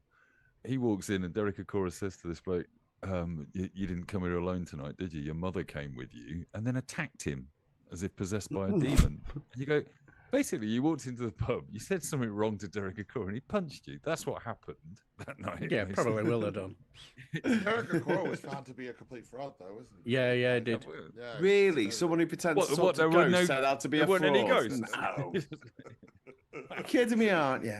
You know what? When everyone has like a little phone in their fucking pocket, and literally every human being has a fucking phone with a little camera, then we'll see the ghosts. I hated that show. I hated it when he would just stand there and then all of a sudden he'd go. It's like a really deep accent. Yeah. It was so fucking phony. Sam, I fucking hate them. Sam. I have a real. Sam, tell me, Sam. Yeah. I have a real problem with people who take money from bereaved people and then pretend to talk to their dead relatives. They can fuck off. Yeah. I wish hell existed so they could fucking burn in it. I have friends that have paid stupid amounts of money to spiritualists to talk to dead relatives. It's disgusting. It is absolutely obscene. When I first moved away, we lived next door to a family, and we became friends. Scott, you're quite quiet, mate, with your new flashy microphone. You got to turn it up in Zoom. We had a family that lived next door to when we first moved here, and she was 8 years old, and now she's not 8 years old anymore. She's an adult with family, and she now claims herself to be a spiritualist. And I actually sat on a Zoom call to watch her do her thing, and there's a script. There's a script. It's magic. They all absolutely. go through the same script. They speak in the same cadence. They do the same thing. All these spiritualists. Yeah, it's a fucking con, and they do that thing where they go, "Oh, is there someone here? I'm feeling like someone's name begins with an F. An F. Is there anyone in the room? It's like, what? There's a ghost come from the spiritual fucking realm and go, "Hi, I need to talk to someone." Okay, what do you need? What's their name? It begins with an F. You know what I mean? Like, what the fuck?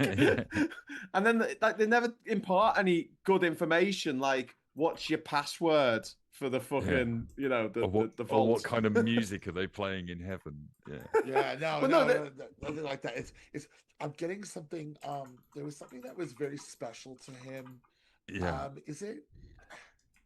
It kind of shines. It's kind of. It's like an object. Yeah. Yeah. It's so ambiguous. It's like in this room, it would be. I'm picking up lots of countries, or many, many, many countries. Does anyone have a connection with a large number of countries? Well, they'll say, right. I remember, and then all of a sudden, from the sky comes down. man of the world. But they'll say, have you got a? There's a really good episode of Derren Brown where he gives these groups of people, 3 groups of people from different parts of the world. I think there's a group in America, there's a group in Spain, and a group in the UK, and they are given a personality reading by Derren Brown. And the way he got this was he got them to draw around their hand and then put something special that they had on them in this envelope, and then he'll give them a reading, and he'll get them to say how accurate he thought they thought the reading was.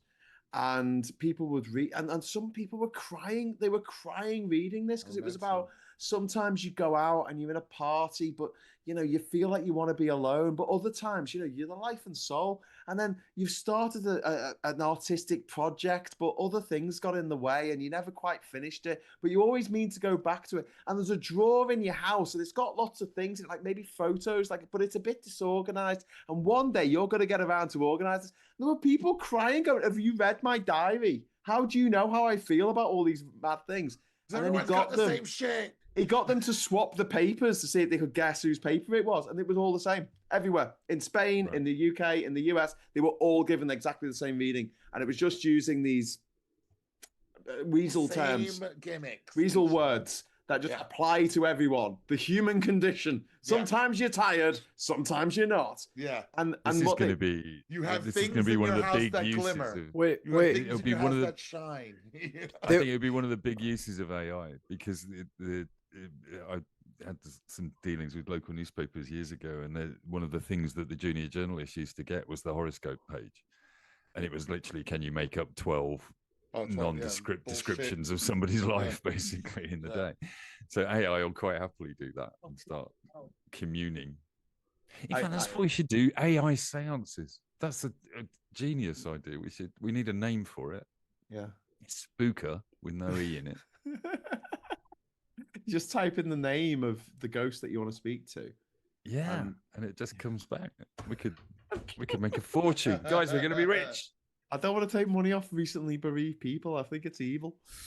Never mind. I used to do the crossword for the student newspaper, the student magazine. Crossword for that, and the movie reviews. That was great. You got to see a movie. It was fucking brilliant. You got to see a film for free. Perfect. I didn't get paid. Student. Didn't get paid for it, but you got to see. And then you wrote some stuff about it. I did the same for the BBC when I was in Liverpool in the 2000s. I didn't get paid for it, but they'll put me on the guest list of a gig, and I could go watch the gig. All I had to do is write 500 words after I saw it. It's fucking great. Perfect student gig. I'd do it. I'd write up the gig review. And when I got home after the gig, I was usually a bit drunk actually. Thinking about it, I should probably not look back at it. But the BBC, this is when they used to have regional sites for the BBC. So you could go to like the Liverpool site and it would have what was happening in Liverpool. It's really great. And they got rid of it all because they wanted to cut costs, and the people in charge all went to private school and don't care about gigs and movies and arts and things going on anywhere else but Tunbridge Wells or wherever the fuck they all live. But yeah. And on that note, hey, one other bit of good news, maybe to end on, is that the private schools that went to court to try and get the VAT ruling overturned. Absolutely brilliant. Yeah. They got told to fuck off. Yeah. And the judge made a big point about how it was Brexit's fault. So, if we hadn't Brexited, you wouldn't have been able to do this. So if all your alumni from your private posh schools hadn't told you all to Brexit, we couldn't have put a VAT on it. Yeah, it just kind of reminded me of because I talked about a certain young lady called Emma Monk. She does a Substack thing called Emma Monk Debunk. That's what she calls it, I think. And somebody posted a bit of a Daily Mail headline saying that somebody's Tarquin was not allowed to any NHS because he went to private school. Yeah. And she went through it, and it was just the biggest load of baloney and bollocks you'll have ever seen. And it's the reason why is because it was the council that pays. I think it was the council that pays for it all. But because her Tarquin went to a private school, and not a state school, because I think it was a case of the council pays for this. For the state school title, and it was a really. In fact, I remember James O'Brien did a bit of an interview with her this week about it as well. It was very, very interesting. Yeah, the whole story was bullshit. It was all crap. Yeah, so much so that guess who brought this legislation in 2014? The Tories. Yes, and guess how many in the article in the Daily Mail they had 3 Tory MPs who were saying this is communism at its worst, and all these buzzwords were coming out, and even the wife, not the wife, the mother of the child used the term 2-tier. I wonder where she got that from. Who knows? They've got nothing. The Tories are just so dead in the water right now. They have nothing. They've got nothing. Scott, you're still really quiet. Could you turn your mic up? You've been really quiet all night. I'm sorry. I can hear myself, and I think I'm quite loud. You're not. The Tories, the Tories, they have nothing. They got nothing to say. They have nothing. Not a lot of money. They're making 4 times the income of Refuck at the moment. People are still giving them fucking money. Yeah. Mad thing, one of the things that the Tories get a lot of money from, the way that Labour get a lot of money from unions? Yeah. Well, the Tories get a lot of money from dead fuckers. So people who, instead of giving money in their will to good causes or their grandchildren or the cat farm, whatever, they give money to the Conservative Party so that future generations of rich twats don't have to pay tax. Of course. How nice of them. How sweet. So a lot of bequeathing. And a lot of people who bequeathed, is that farting for you? A lot of people who bequeathed money during the what was the other thing they did? COVID. Yeah. So there's a lot of people who got killed by the Conservative Party's lack of compassion and understanding of disease, epidemiology, fucking anything. The Tories' incompetence killed a lot of old people during COVID, and they made a lot of money out of that because a lot of old people who died of COVID gave Tories fucking loads of money in their will. So they were quids in. So there you go. If you're going to take anyone out and you're the Tory party, take out the old people. It's the way to do it. And we got some chats in here. People are talking about China Tesla. People are talking about being a Capricorn. There is no perfection in this universe, says Captain Coconut.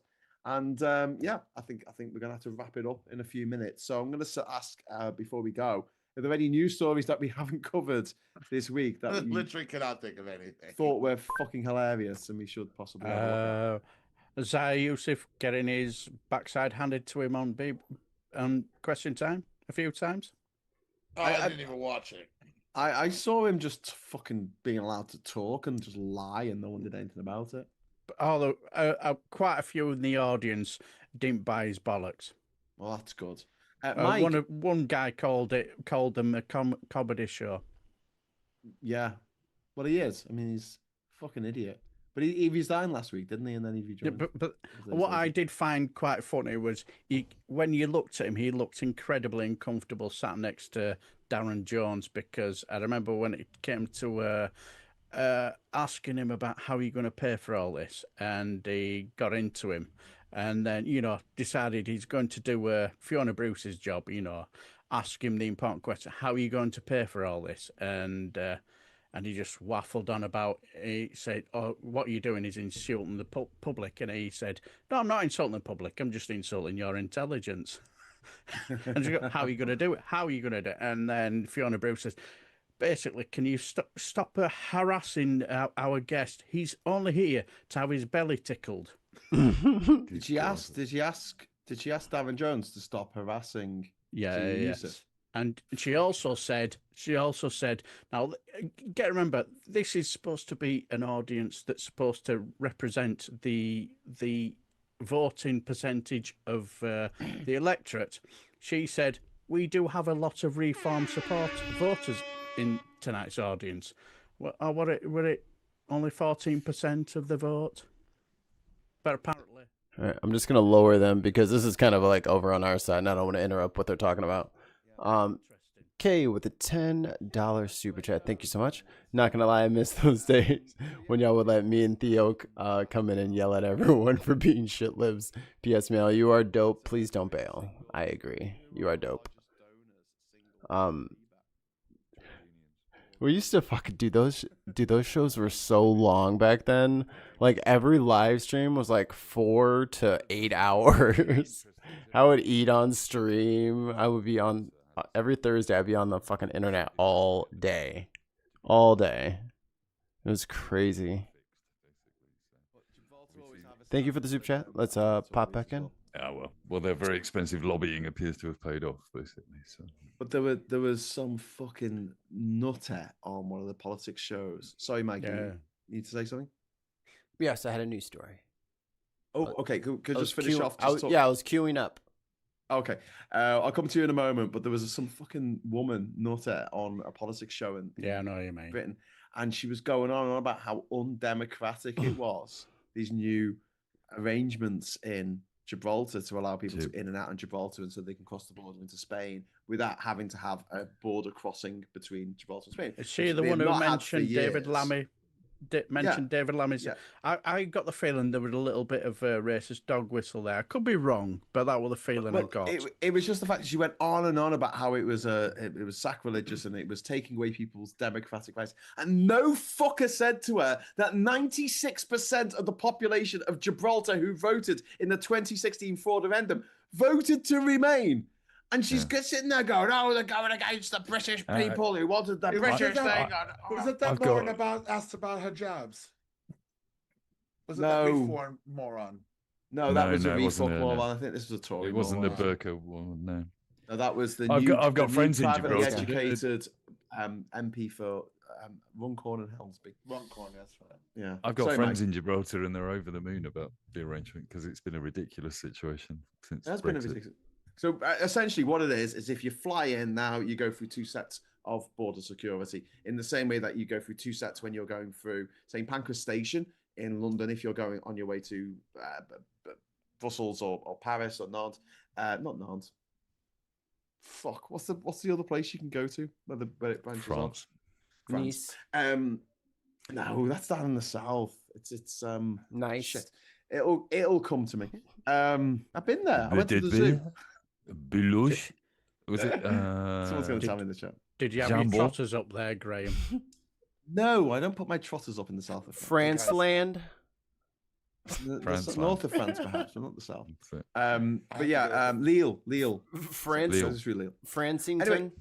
Anyway, they have a system. So, Mikey, just to explain that they if you go on the train, right, rather than having passport control on the other end, once you get off the train that goes through the Channel Tunnel into continental Europe, when you go through the British passport control, and then you go through the French passport control, and then you get on the train. So when you get to your destination, you just get off the train and walk wherever you want, right? So the same sort of thing is going to happen now in Gibraltar. If you fly into Gibraltar, you get your passport checked by the Spanish and the British authorities at the airport. And it means that the people who live in Gibraltar and the people who work in Gibraltar can go freely over the border from Spain into Gibraltar and Gibraltar into Spain. So that's why people are over the moon about this. Sorry, I don't know why that took me so long to explain that. Mikey, go on. What are you saying? What's your story before we go?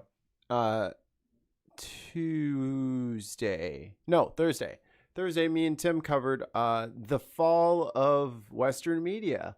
And that is, if you look at the coverage from several 3-letter agencies about what's going on in LA, Erin Burnett, I used to love her so much, is holding the non-lethal, like 40 millimeter, like shotgun rounds that the cops shoot at the protesters. And she said, yes, the protesters are shooting these at the police. And I'm like, are you dumb? Do you think the protesters? So like we did a whole breakdown on it. Story. And then they had the Dr. Phil, Jake Tapper interview where I don't know why they're both elbow deep into Trump at this point, but the line is horrid. Just blatant, just saying things that aren't true. And well, what about this thing? Dr. Phil says, Jake Tapper, a well-respected journalist. Well, you know, and then feelings, buzzwords. And I'm like, this is bad, because at this point they are softening the road CNN is softening the road so that it will be socially acceptable to allow ICE to do whatever the fuck they want to whoever they want. That's what they're doing. They're doing the Nazi apologia early. Yep. And CNN Yep. is front and center, lying They about don't wanna what be- people are doing, lying about what's happening, and full on, like they played some Holman scared. clip. They're scared. Scared of what? Going to jail, being killed by the Trump administration. You're gonna die anyway. We're all gonna die, right? So you're gonna go die. You're gonna die like a bitch. Nah, it's not American. So we'll see. These are rich people. These are people Not with for a lot of long. money. They've got a lot to lose, so they may as well toe the line and that's go along with it. That's the unfortunate circumstance that they find themselves in. Either you stand up for the right thing or you lose. That's where we're at right now. Well, I mean, no, that's the problem. The person in charge of America right now is a horrible, horrible man, and people are going to do whatever they feel they need to do to survive. Well, like he got the arm at a bow, didn't he? Yep. Oh, well, he's going to have his. Those his kids are fucking parade running tomorrow. Those kids are running. As soon as that thing was over, all their sergeants came out and made them bitches run. You're running. You're pushing the ground. You're doing something. You can't jeer. You can't hoot and holler at a presentation. That break. No, you got to keep your bearing when you're out in public, especially in uniform. Really? Oh yeah. You go back and watch all the other different speeches from presidents giving speeches to troops, and you listen. You can hear a fucking mouse piss on cotton. Like, yeah, but that's just a convention, Mikey. Okay. Yeah, I know they should be, but it's just a convention. He doesn't give a shit about conventions. And so they know that. He knows that, and I'm not going to get on. He's not. He's got rid of all the generals who were nice. I have to get up in the morning. It's 6:30. Yeah, me too. Oh, me too. Okay, right. Let's leave it at that then. So thanks so much for watching. Put the links to the protest and the fucking what's it called? The not the protest, right? The petition in the chat and also other stuff. So please have a look at that. Go watch Scavenger's Reign. It's fucking great. It's on Netflix. And I'll be back on Sunday at 9 o'clock in the morning with Morning Brew on Sunday, special Sunday edition. And until then, thank you to my co-hosts, to Mike Dix and to Scott Williams and to Mikey Famine and to Daily Blaz. Hey, Darren, how you doing? And also thank you to everyone who watched. Thanks to all the people who contributed to the chat, all our socialites. And thank you to all the people who dropped in a super chat as well. You are fucking magnificent. Thank you. You keep this channel alive. And on that, I'll say thank you so much for watching. Hello, good evening, welcome, and goodbye. And the girls are fighting, aren't they? Bye. Are we still going out on Mikey's channel? Yep, let me say goodbye. All right, all you binsters out there. I saw that there was a bit of a tiff, but we're going to work through this, and we're going to be okay. Everybody retreat to their corners, and we will live to play another day. I super appreciate all the support. Let's get some air horns in there. Let's get some other soundboards in there. Get an I love Tesla in there. And thanks to all you fun people for hanging out with us. So I'm going to go feed the baby, and then we're going to go to my buddy's house and watch the finals, the NBA finals, game 3-4. Let's do this. Go Pacers. Love you guys. Bye. I did this. Why can't you?